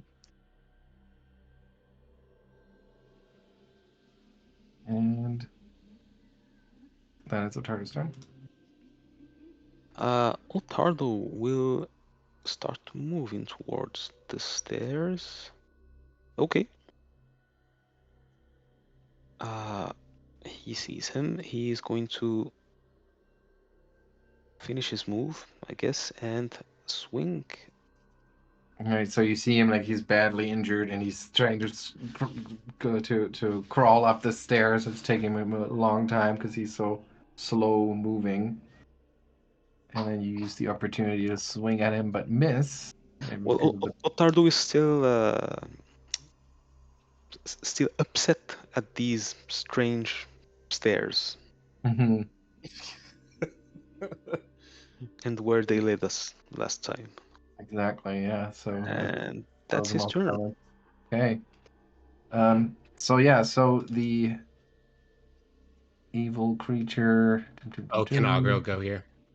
Of course, yeah. He's gonna go. He's gonna move in after Ottardo. He's gonna move back so others can fit in as well. And then he's gonna throw his dagger at this thing.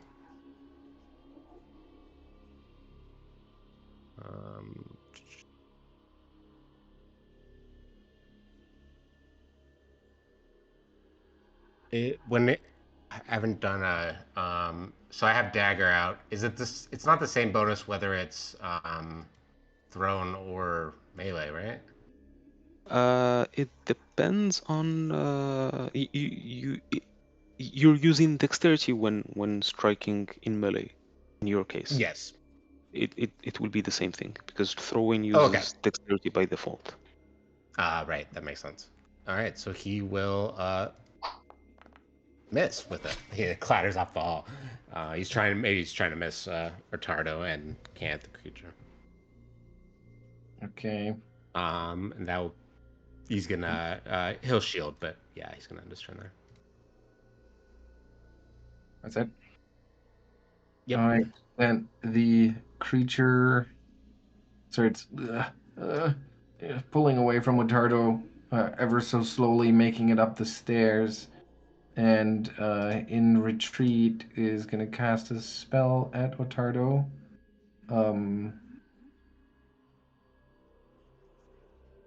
Trying to slow you down, so give me a will save. Ottardo will save. You got this. No. Oh no! 0 point. 0 Yes. point. Okay. Guys. Yeah. There you go. Yeah. That makes a big difference here. Okay. Oh. And that was its turn. Then it's Birke. Birke, okay, let me do this. Okay, Birke, she will move. Let me count this.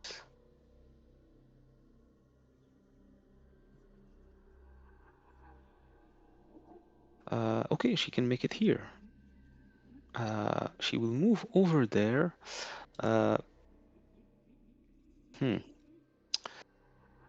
Should she do this? Yeah, she's going to try to. Yeah, let's just finish this. She's going to try to kill the creature. Miss. Let me check her skills. Nope, not trained in acrobatics. Well, she's going to try to strike again Okay. and miss again. Damn. All right. And Soma. Soma will start cursing at everyone because everyone runs away into the darkness, leaving her not seeing anything. So she will stumble past the lizard, move here to see where exactly Ottardo is, and I will use my last spell slot to ensure that he will not die in the next round.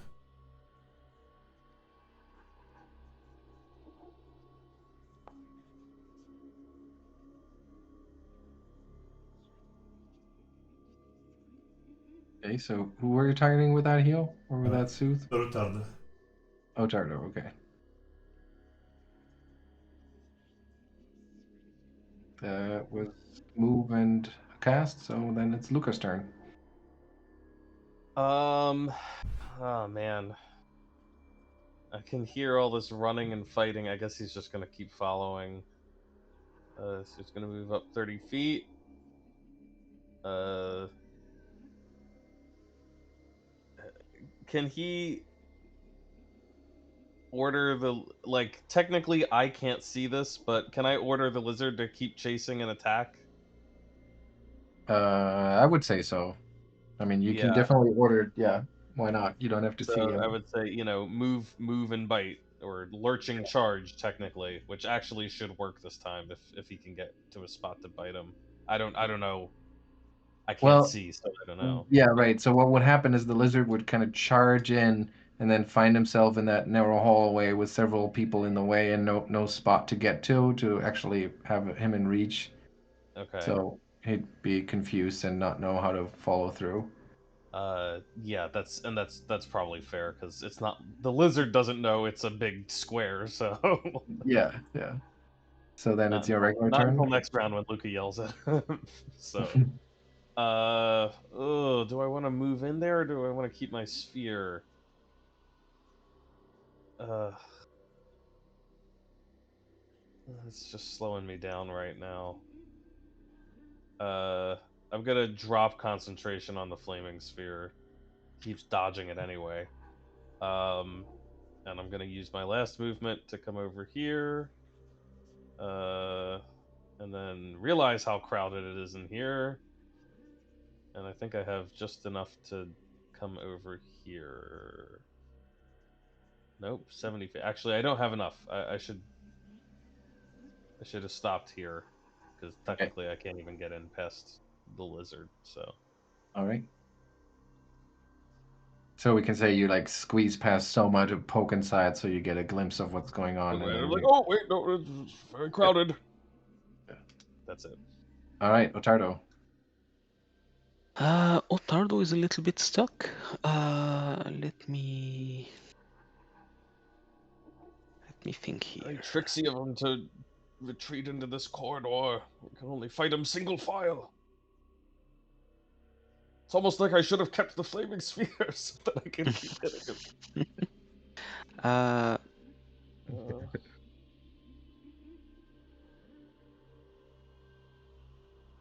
I think Ottardo is going to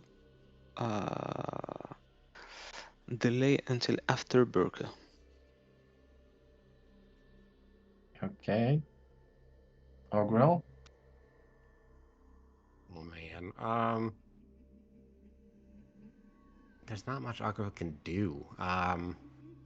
Threw his dagger and that missed. You could go around. Yeah, that's what I was just thinking.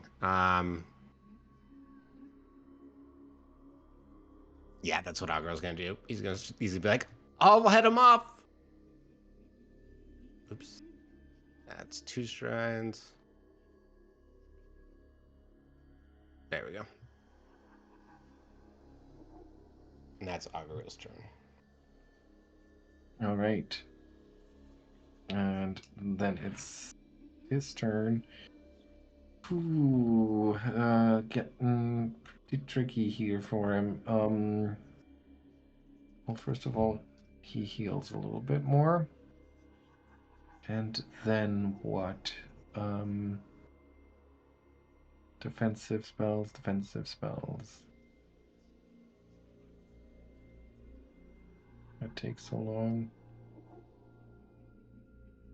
I think the best course of action for him that he thinks he has is trying to make sure that he can't get to him. So that's for Birke. Nope, sorry, that's the wrong spell. Take that back. Alright. Shit, not another phantom pain. I wanted to go with another paralyze. Birke, okay. Oh man. Well, Birke Shit. has a hero point to spend. Okay, let's Right. do it. Oh, man. No. All right. So that is the best Oof. outcome for him.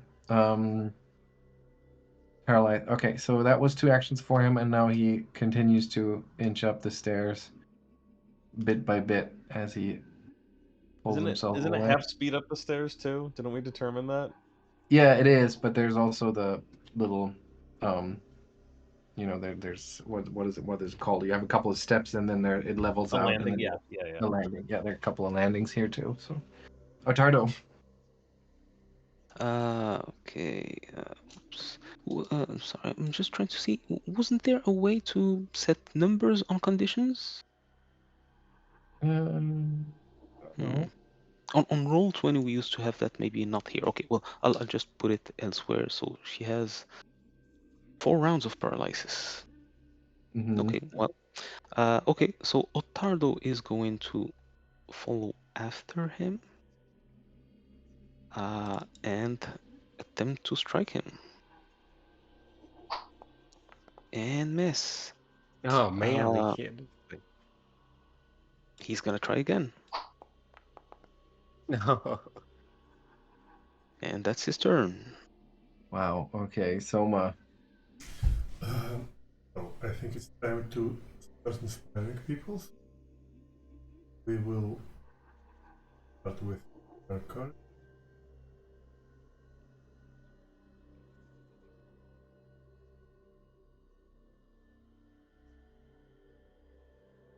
Move. Going on. Can't see anyone. I think I will.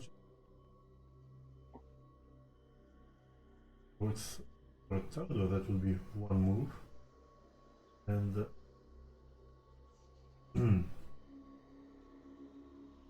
this is very uncomfortable. I actually can see this guy now, but I don't have any steps to break.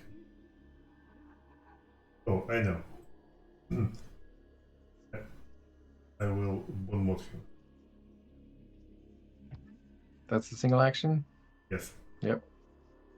Okay, so you launch an insightful quip. Let's see. Yes. That is a success. So, target is distracted, takes -2 penalty, perception of will. But it might be able to end it with a retort. Okay. Can either be a single action that has to concentrate during an appropriate skill action to frame the retort. Okay. All right. So then it's Lucca's turn. All right, Lucca will step in 5, 5, 10, Oh my god. Yep. Can Lucas see that like Ottardo is clearly fighting something like right around the corner? Yeah, I would think so. Yeah. Okay. Jeez. Yeah, he's like, there's no way. 15, 20, 25, 30. And he's gonna whistle. Like, well, he can't whistle. No lips. But he's gonna hiss through his teeth. Yeah. He's gonna be like, "Come, we go the long way around." And he's gonna keep on moving.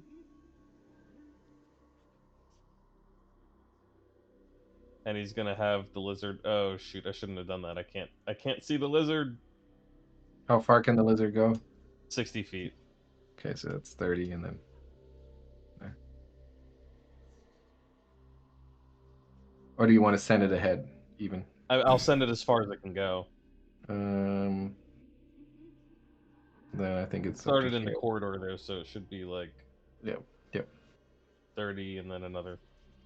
Well, but there's also this. No, don't going down the stairs Down the doesn't. stairs. Yeah, Right. we're going Yeah. the fast way.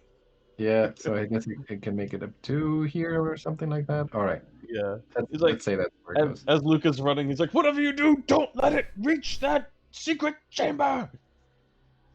And Augrael, you hear Lucas' voice echo down the corridor from around the corner. Yep, and he's like, he's just sprinting his little ghoul butt off. Let's see if he can get there. It's 30. Oh yeah, I can get there before he can. Oops.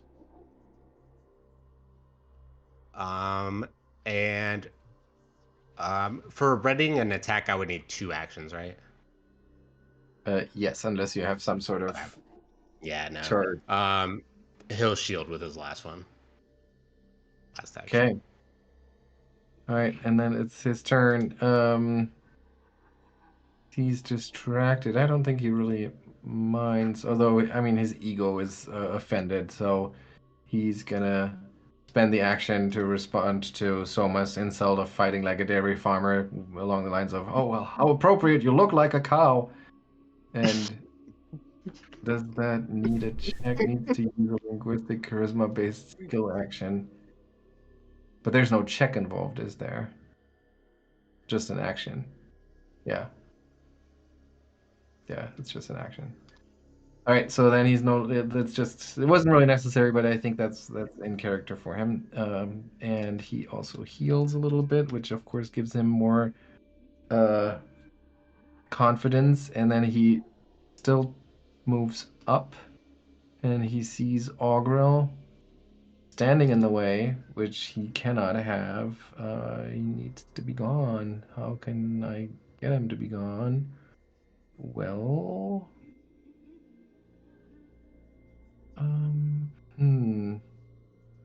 tricky. You really cut him off there. Nice work. Yeah. So that's 2 actions. He only has 1 action left anyway. Can't He's use making shield himself as big anymore. as possible in the hallway. Yeah, I guess what he's gonna do is he's gonna like keep on moving, and can he do that as part of a move? Yes, he can. So he moves on. Okay, so Augrael, this is cool. Augrael, you come up running up towards him, and you're like, haha, I got you now, blocked you off. And you see him like move up the stairs after insulting Soma, and as he moves up the stairs, he starts like just kind of falling apart. All of those little leeches start to spread out, and they run along the floor, along the walls, and they kind of like just trail his clothes behind him. Some of it just kind of ends up on the stairs, and then you find yourselves being surrounded by them as he moves into your square, giving you what's called a no. squirming embrace. And you can give me a reflex save here. Oh boy. Okay, so you succeed, which means you only take half of this damage as all of those leeches start like attaching themselves to your skin and sucking and chomping away at your flesh. And it actually gets to end its movement sharing a space with you. So, that's that. Yeah. And he's still, I guess, the way I described it wasn't entirely correct because he's still mostly in vaguely humanoid shape. He hasn't fallen into full swarm shape. Birke. Uh, Birke can attempt a new will save. Fails, so nothing happens. 2 more rounds of paralysis. I guess you should have gotten that save before as well. So you can roll it again. Okay. Let me scroll there. Okay. Wow. So then it's Ottardo. Okay. Ottardo. Well, he is going to chase after this strange sight. Can he try to strike I'll without? say it has cover effectively because it's like kind of all over Augrael and Okay. around him. Well, he's going to try that. Oh man. And once more. And that's Ottardo's turn. Okay, Soma.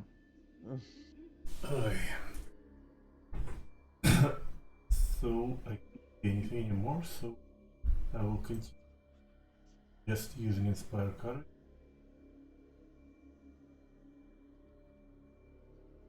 I will move here. Will produce another flask of no, Optimus.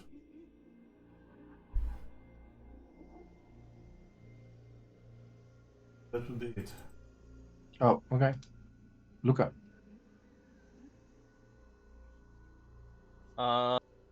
Man. Yeah, I mean, Lucas already committed, so he's gonna keep on hustling.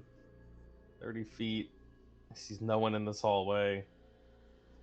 30 feet, and then he's so torn with the stupid lizard. Yeah, might as well bring it along for the ride.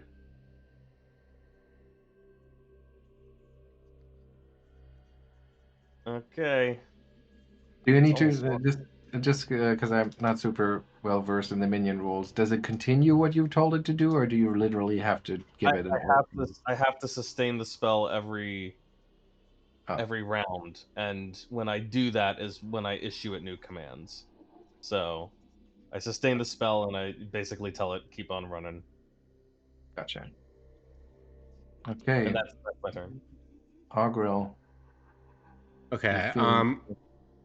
Yeah, I'm not restricted movement wise, am I? Like it's not Oh, grappling no, me or not at whatever. all. Okay. You could just step out of it. Yeah, he's gonna take a step for his first action.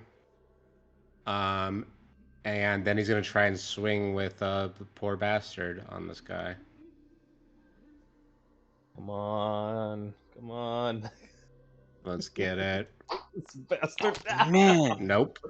Fine. We are not rolling well. He'll try. He's like so frustrated. I think he's gonna try and bite it for his last attack. Yes, eat the worms. Excellent. There's a hit. Man, Oh even with my the goodness. MAP, that's great. Son of a- Maybe in the for last minute you realize what you're about to do and you like pull yourself back from it. Like, you can't get yourself to bite down on it, and you just kind of like spit them all out. All right, and then it's turn. Oh, well, it's gonna give Augrael another squirming embrace. So I'll need a reflex save from you, which you fail, which means you take the full 9 points of damage. That was action 1. Action 2 is opening the secret door here, and action 3 is moving. Oops, action 3 is moving into this chamber 10 feet. And Augrael, you can see it, and you can see it like look around, and you hear him in Aklo, which is at least sounds like the language it used before, but it's calling out like this guttural. Maybe it's a name, you don't know. It certainly sounds like he's calling for someone or something. I mean, Augrael has bad memories of what it's probably calling Yeah. out for. And then it's Birke's turn. Birke is going to try again the save to break free. What? Oh yeah, I have to select Birke. That fails, so one more round of Oh my God, paralysis. Birka. And Ottardo. Ottardo. Well, Ottardo saw the worm man go inside and heard him Yeah. call. Yeah, that's the signal for time to retreat. Come on, Lucca. And he will start moving away. 15. Okay, Ottardo is not having any of that. Yep. And he's going to spend. Oh, actually, no. We have to go through the other way. He's going to spend all his 3 actions. Just nope, Wait. nope, nope, nope, nope, nope. Actually, he's only going to spend 2 actions. He's going to stand next to Birke. Okay, that makes sense. He wouldn't leave her behind. And the third action? Just shield. Yeah, he'll raise his shield. Okay. Soma. Okay. Well, Souma will just nod and she will try to just run the other way. She will. While she was. While passing, I'm gonna throw the alchemist fire into this guy. Okay. Fuck. Never mind. He just Oh, kind of. dang. It's another dud, probably. It Yeah. just kind of spills over the floor, not doing Yeah, any and damage. once she sees Lucca and the lizard, she will start waving her hands and saying like retreat, retreat.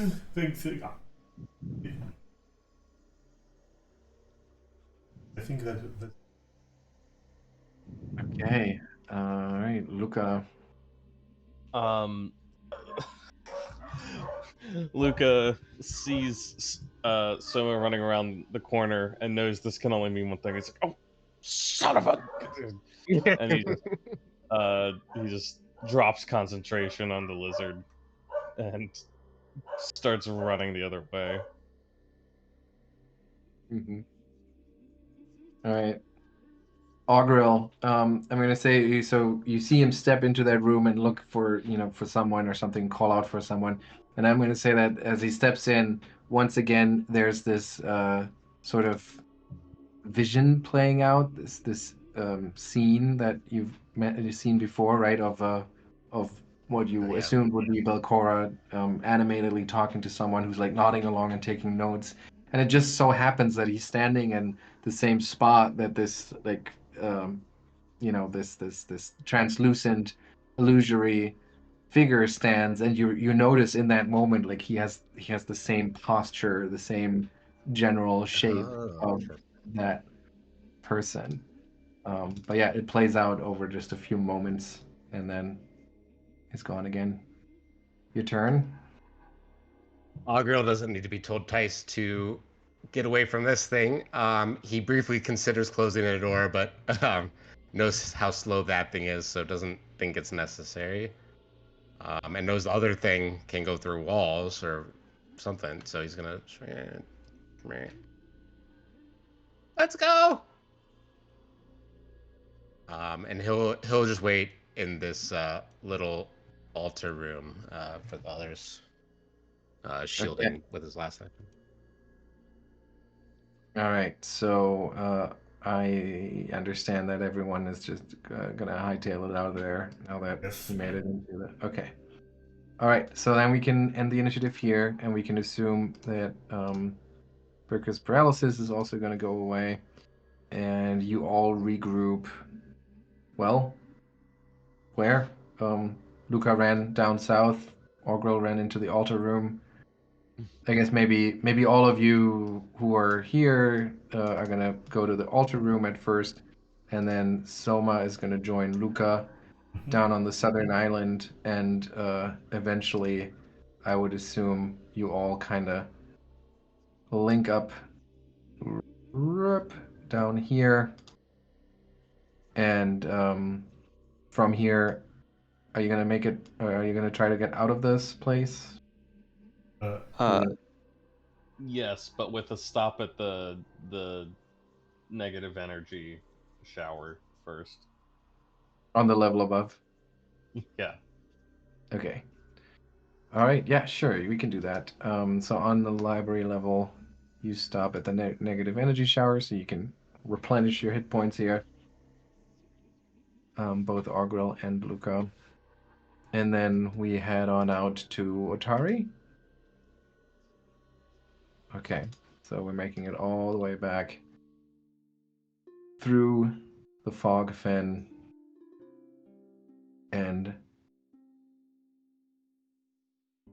to the edge of town.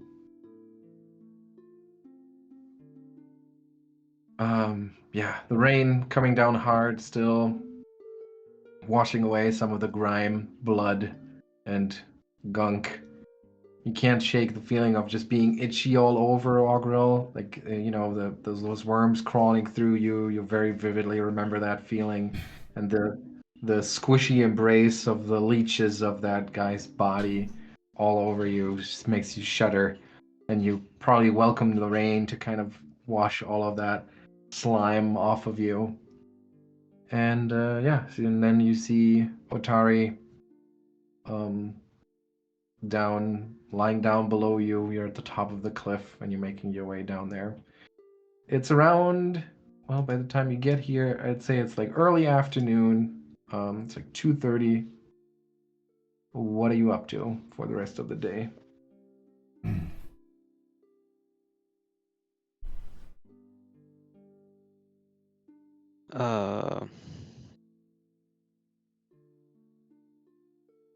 I guess mostly just rest. Soma had enough adventure for today, so at this point she probably will be sitting in Crook's Nook, very silent and moody, and wondering what exactly went wrong with her life. But on topic of preparation for our next news adventure, I think we probably should talk up on more as fire. Yeah. Definitely. I think this was my last one. Have any more? Okay. Yeah, yeah. I think Augrael immediately goes to the place where you buy it. Yeah, I mean, last time you Probably bought with them a from person. Megaloy. Yeah, you bought them from Megaloy. Like the Alchemist's Fire actually. What did you call them? The Goblin Brews. That kind of went wrong a little bit, and he can certainly, like, he was about to throw out that formula, but since you seem to be so happy with them, he's happy to make more of it, to brew more of it. So how many do you need? The Goblin Pepper Stouts. That's what it was. How much are they? Is it 3 gold? They the regular price, but a 10% discount because of your town hero status. I mean, assuming that you have them, you have one of your friends with you who is gonna Yeah, vouch for them. yeah. I mean, Augrael has 10 gold, so he'll buy however much he can, I suppose. That would be Spare your gold, says Lucca, and I imagine the entire time coming back from the Gauntlight, Lucca's been like cursing, like you've never heard him, and just blasting random little bushes and stuff with fire as he goes. It's like, He's like, by Mahathalan, Aces and Dolores, and all the queens of the night. Can't believe that the bastard got away from us. Can't wait to incinerate every last maggot myself.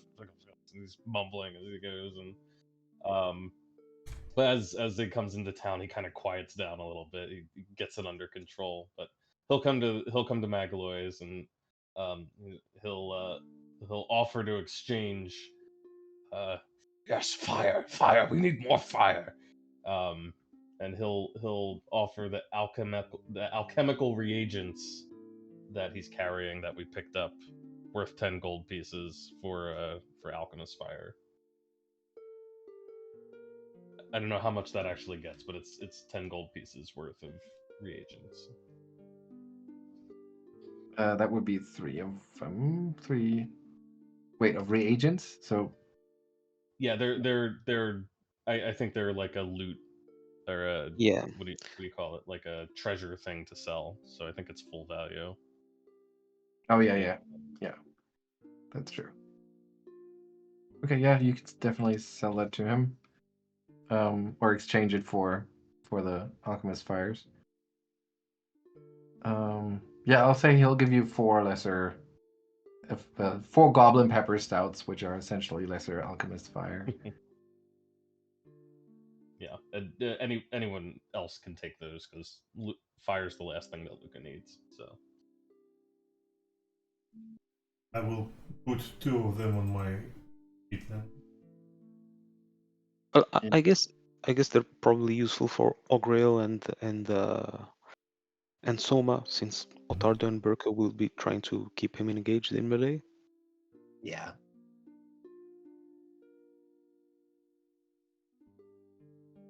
2 for me, 2 for Augrael. All right.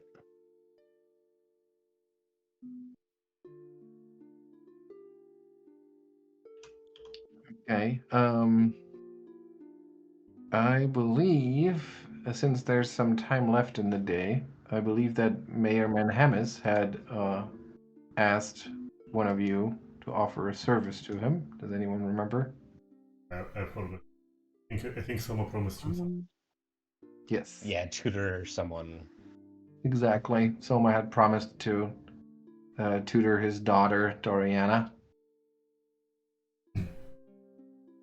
Well, But, I mean, you're welcome to do it or not. I just wanted to remind you of it because it seemed like you had forgotten about it as a player. well, Soma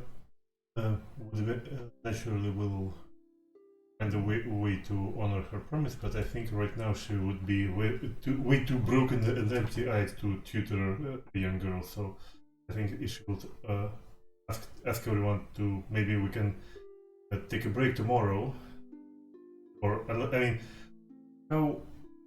I mean, since we already left, we can probably assume that bastard will already recover from the beating. So maybe we can also take a break and recover ourselves, and I could also take time to visit Mayor's office tomorrow. All right. Okay. So then, after stocking up on goblin pepper stouts, I guess you all just kind of take some time to rest and recuperate. Yes. And all right, and then the next morning, the heavy rain had stopped at some point during the night. Today is the sky's just overcast, gray clouds. Certainly looks like it's gonna rain again, but for now, there are just puddles in the street. The ground is saturated with water. Every step just goes splish splash. And you just know that the fog fan is gonna be in a boggy quagmire. So it looks like a good day to take off if that's what you want to do.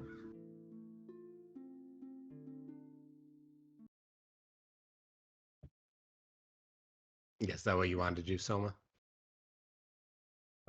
Yes, and so like Soma once she takes a good night of sleep. She gets herself back in order. Well, puts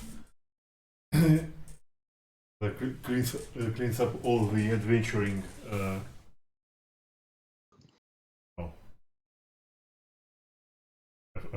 I'm missing the word here. Like,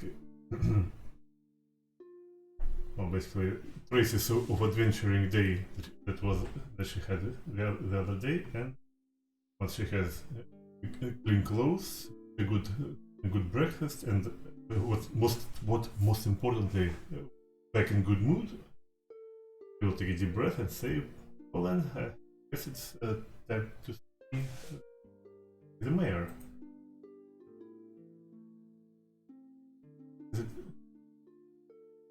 Is it the mayor? Which name again? Manham's Manor. Yeah. Yep. Okay. So you'll Yeah. basically. Joseph Menemes. So you walk over to Manham's Manor, to that big building just outside of town, essentially. That's kind of like lording over Otari, which is the traditional seat of the Manhamis family. Yeah, as you know, the eastern wing of this sprawling manor has been converted into a publicly accessible museum of Otari's history, and only the west wing is, sorry, has been closed for 2 Yeah, so, and the family uses only a small portion of this large manor for their private quarters. And they also don't have, well, sorry. The mayor himself and his wife live here, and they have 5 children among the 2 of them. They also have a small army of servants that take care of the place, despite the fact that they only actually occupy a small number of rooms compared to what would be available to them. It's Star Day today, so the kids are not in school. The mayor's, of course, busy on town's business.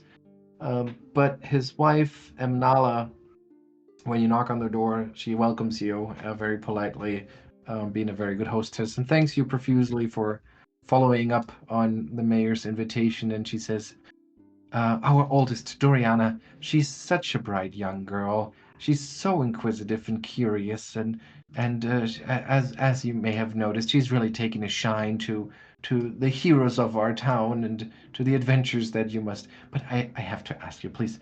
She's very excitable, and it I would appreciate if you would make sure that we don't excite her too much. We don't want to give her any ideas that are beneath her statue, if you understand what I mean.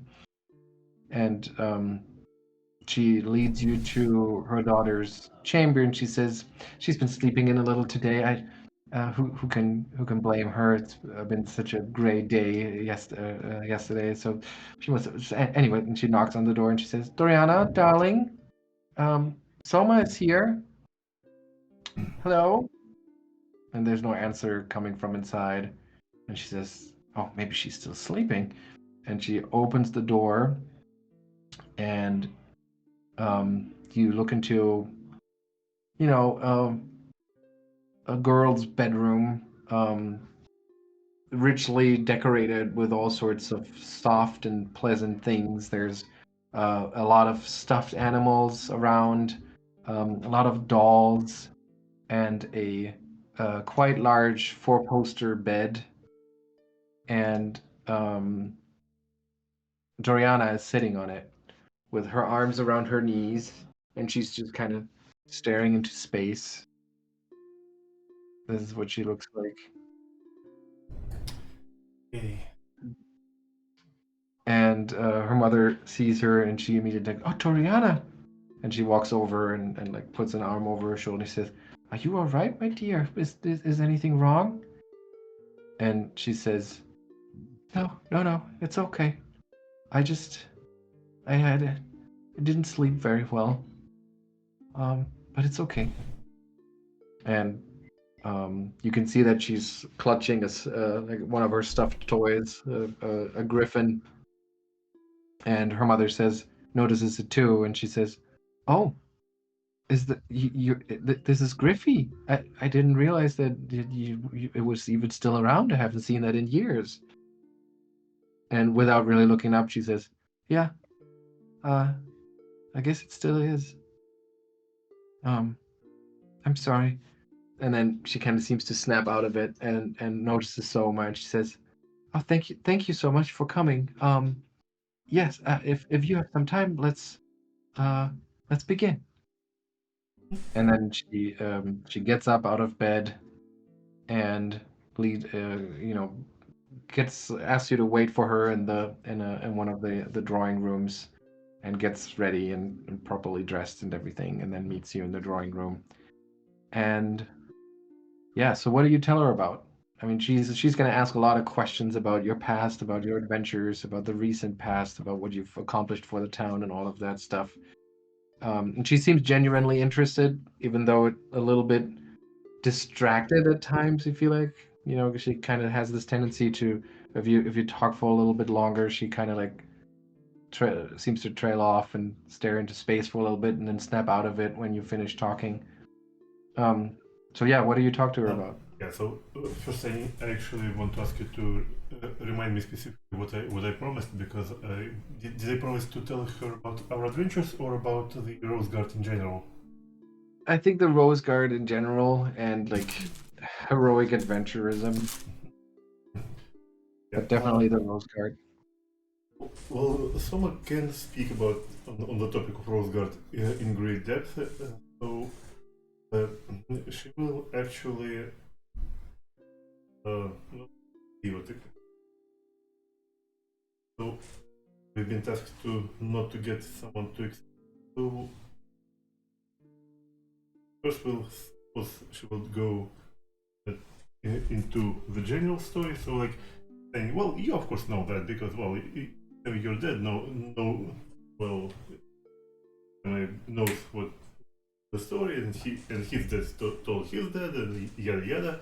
But and she goes through the story, maybe even in verse if she has songs remembered about this. Will actually sing for her if she will make an exception. And well, then once the girl starts actually asking about, well, if we seen anything down below in that lighthouse, Soma will start like laying in thick about how, like, well, yeah, but I mean it's so icky and disgusting. It's, I mean, you see, every time we go in, it's like we come out covered in some kind of goo, and like something explodes in your face with guts and pus, and the creatures there, you know, and she will actually start conjuring illusionary creatures, like saying, like, see, like this thing, it oozes just like what like easier, and just the other day there was a guy made of worms, and if he walks in you, and someone will actually like poke at her like with fingers, he will like rub you with all his worms, and he will hug you so tight, and it is so disgusting. Yeah, and she listens to all of your stories, and early on in the session, like she's so easily distracted and trails off as I described. But as you continue with your stories and you even accentuate them with spells, and you're just doing a really good job of doing this and getting her involved, she like giggles and gets more excited about it. Um, and yeah, gets really into it. So you kind of help her snap out of this little rut that she seemed to be in the morning. And come noontime, she's just she's laughing, she's mock fighting with you, she's like listening to your tells, and you making the sound effects to your descriptions of those heroics. And yeah, you're just having a great time. All right. What are the others doing with the morning?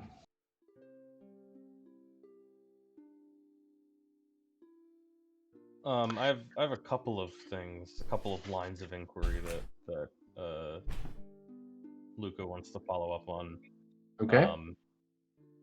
The first is he's really kind of stewing over this worm that walks guy. Mm-hmm. Like I don't know, there's something about like we've been reading these. Yeah, he's got notes on this thing. He knows that this person's in there. We've encountered him twice. He's been a pain in the ass both times. And he's kind of thinking on it. I imagine he's maybe sitting there with Birke, and he's like, the, the, the skill required to transform oneself into such an abomination.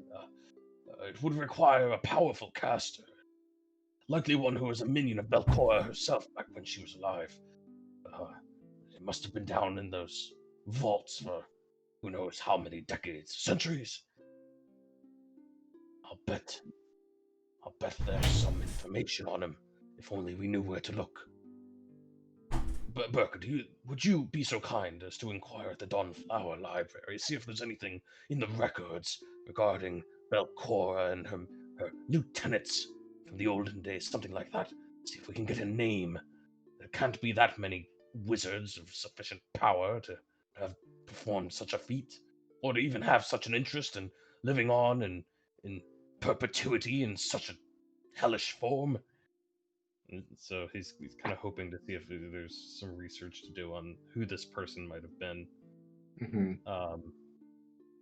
And the second piece is he wants to head over to the old standby, Rin's Wonders, see if he can acquire any more oil of unlife just to have it on hand, and also to talk with Rin a little bit if she's available. Okay.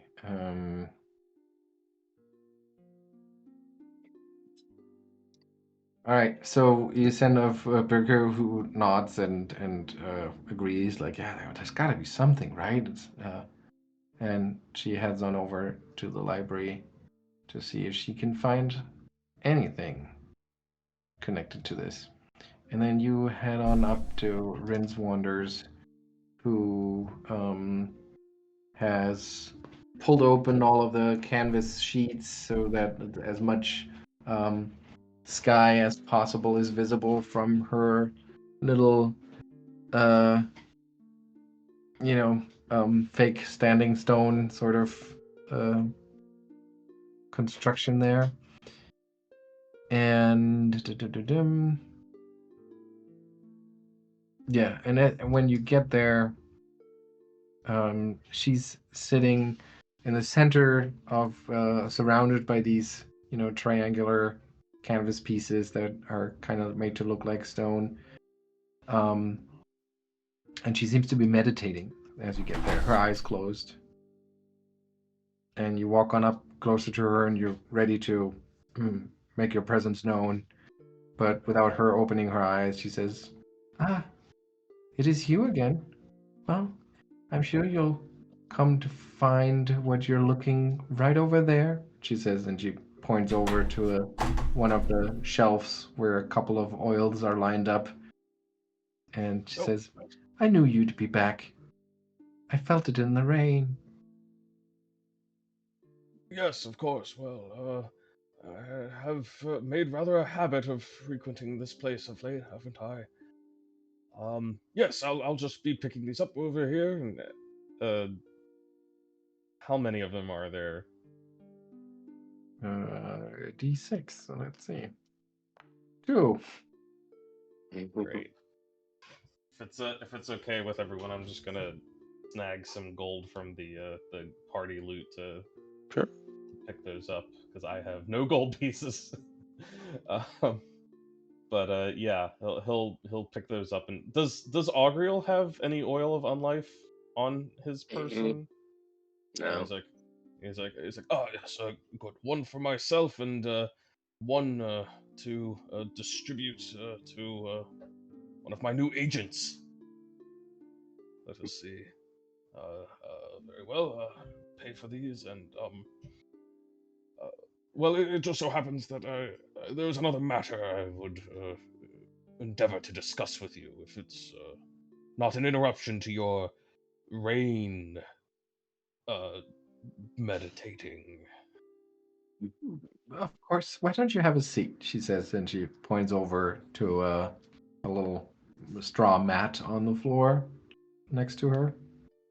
Yes.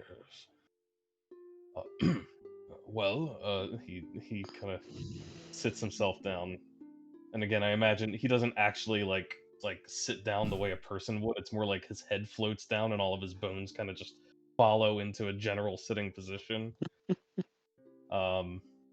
And he says, "Right, And she immediately cuts you off, and she says, "Shh, just listen."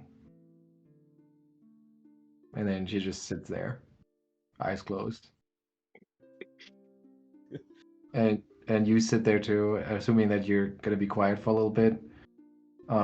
You if hear it takes too long, Lucca's kind of impatient, so yeah, he I may, know. So for like 20 seconds, you're willing to indulge her, and yeah, you listen, and it's a little bit of wind. There's the sounds of the town.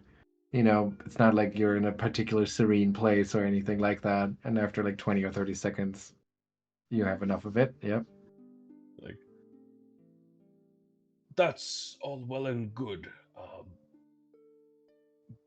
But I came with a question for you, if you don't mind. It does require me speaking. Well, if you have questions, you should be willing to listen to the answers, she says. He sighs. Like he likes Rin, but at the same time he's like agitated, and he's like,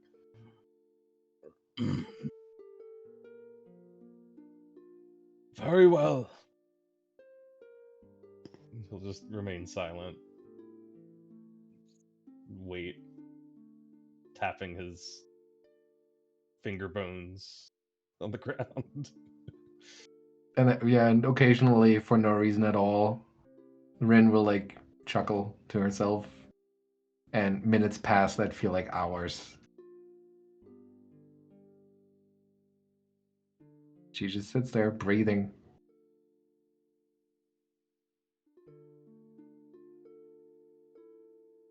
And if you keep waiting patiently, after like 10 minutes, which once again feels like many hours to you, she says, she like opens her eyes, which are, blind looking,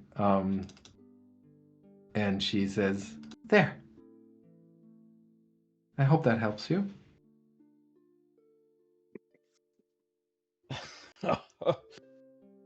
Undoubtedly, it does not. Thank you, Rin, for your wisdom. I'm so Perhaps sorry. another time when you're feeling more conversant. Oh, I'm so sorry to hear that. You know, many answers to questions that we might carry with us are actually found within ourselves. Yes, yes, that there is certainly truth to that. Sometimes, in quite literal sense, as in my case. But yes, that as well did cross my mind.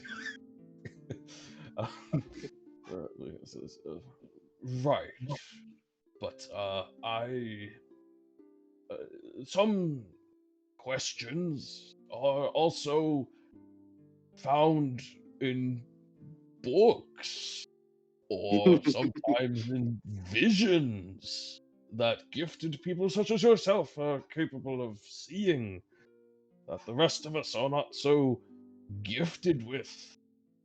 So maybe the silence holds many answers for you, but you are a special person, Rin. I was hoping you might uh, enlighten me with some of that specialness. Oh, is it a harrow that you came seeking? Well, it was more in regards to the previous harrowing you performed and other strange occurrences since such time. But if you think that a new harrow might shed more answers upon my questions than I would be willing to receive.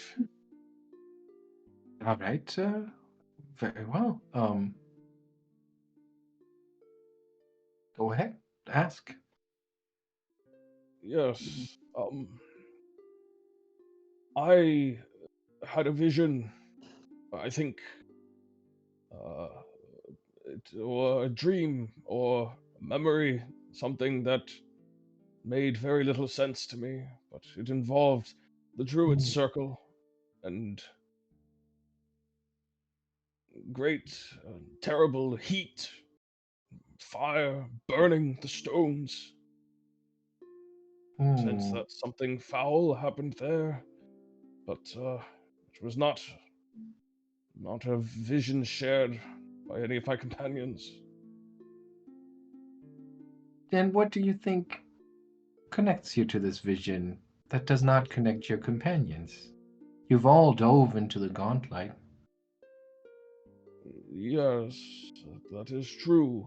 My time amongst my companions, we have shared much, but this we did not share, which leads me to consider possibility that this has some bearing on my life before my companions, my my true life before my Ah, current I see. condition set in. So you wonder if it is something that is bubbling up from inside of you. Yes, I suppose. I wouldn't call it Hmm. bubbling, but Well, maybe you should seek some answers in the history of this place. I don't know if you've been. Have you been around here longer? I've only been here for 4 years. You've been here as long as I remember, I think. no. I've Oh only no. come to town within the last year or Oh. so. Yes, and I've myself have only been here for 4 years. I don't know the history of this place as well as I maybe should, but I wonder if you do have a connection to this town that you're unaware of. Maybe in I, your, as you call it, your true life, you've spent some time here. I mean, Maybe you were a my druid. a druid. Yes, didn't you That's what say you that said. you had a reaction to the druid circle? Maybe it was a sense of home. Uh, I had not considered that possibility. It it did not feel like home in the vision, but What did it feel like? felt like hell. Huh. Well, let's see if the card have anything to tell us. And she invites you over to a corner where she has laid out like a very fine looking, colorful rug and two comfortable looking cushions on opposite sides of that rug. And you see that there's a pattern on that rug that looks like the Cosmic Caravan, and then several um, like slots for to place down those oversized tarot cards. And she says, "Let's ask the cards. Maybe they know more than the two of us." And then we'll switch over to the others. What's the rest of you doing? Well, Birke will do as asked and Mhm. check the library for any. Uh, it was information on lieutenants of Pilcora. Well, I guess on like Belcora's history, and if there's any record of anyone visiting her tower or anyone Hmm. associated with her yet. So well, that'll probably take most of the day. Okay, and for Ottardo, he's actually going to write a letter to Arturo. Mm-hmm. And I think Arturo. Just Ottawa. Yes, that's what I'm saying, Arturo. Oh, okay. I see. I think we discussed the contents of the letter before, if you remember. Yes. Yeah, so he's going to request that the package be sent to him whenever possible. Okay. And then you need try to find someone, maybe Galentine Deliveries, checking in on Galentine Deliveries to ask if Yeah. anyone's heading out to Absalom anytime soon. Sure. They can Yeah. take your letter with you. And deliveries to Absalom are 5 copper per bulk, so yeah, that's fine. And they're delivered weekly. So let's see. I'll roll a d7, and that's how many days away from the next trip you are. All right. Well, look at that. Just next Moon Day, the delivery is supposed to go to Absalom, and they'll easily take the letter with them for you. Okay. So that keeps Ottardo busy, I would say. There was something I wanted to remind you of while you were in town. Oh, right. Don't forget that you have those unidentified chemical concoctions. All right. That might be a good opportunity to have those identified.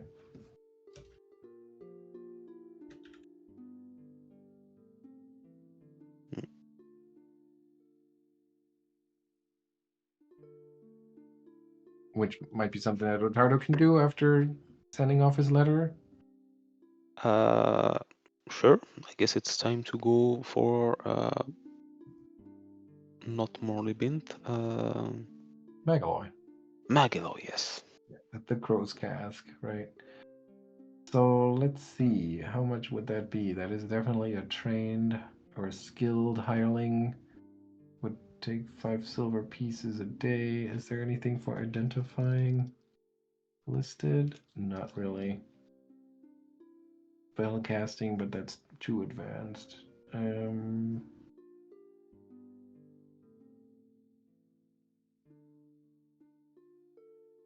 Yeah, I think he's also just so curious about those concoctions. When you tell him the story, like where you found them, I think he'll simply do it for free. That would be kind. Yep. So let me see if there's any chance of him failing that.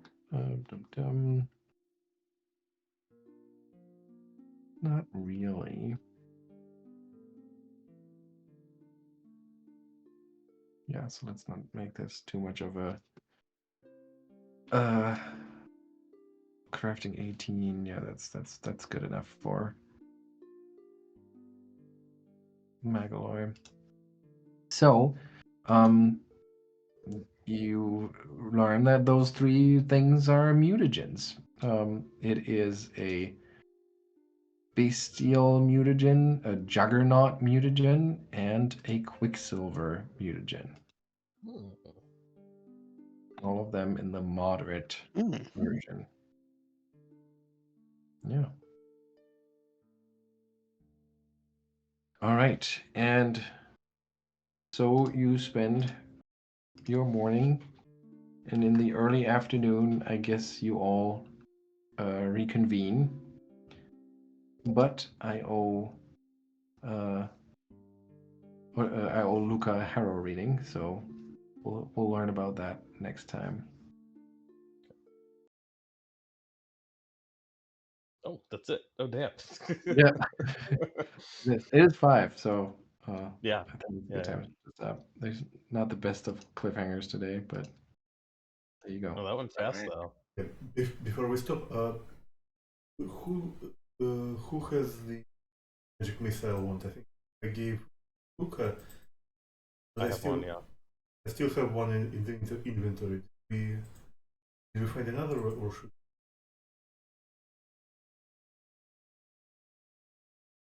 We found one last session that we gave to Lucca. Level So 1, right? Yeah. Rank 1. Yeah, so I also have level 1. Well, the question is, did you have one before last Yes. session?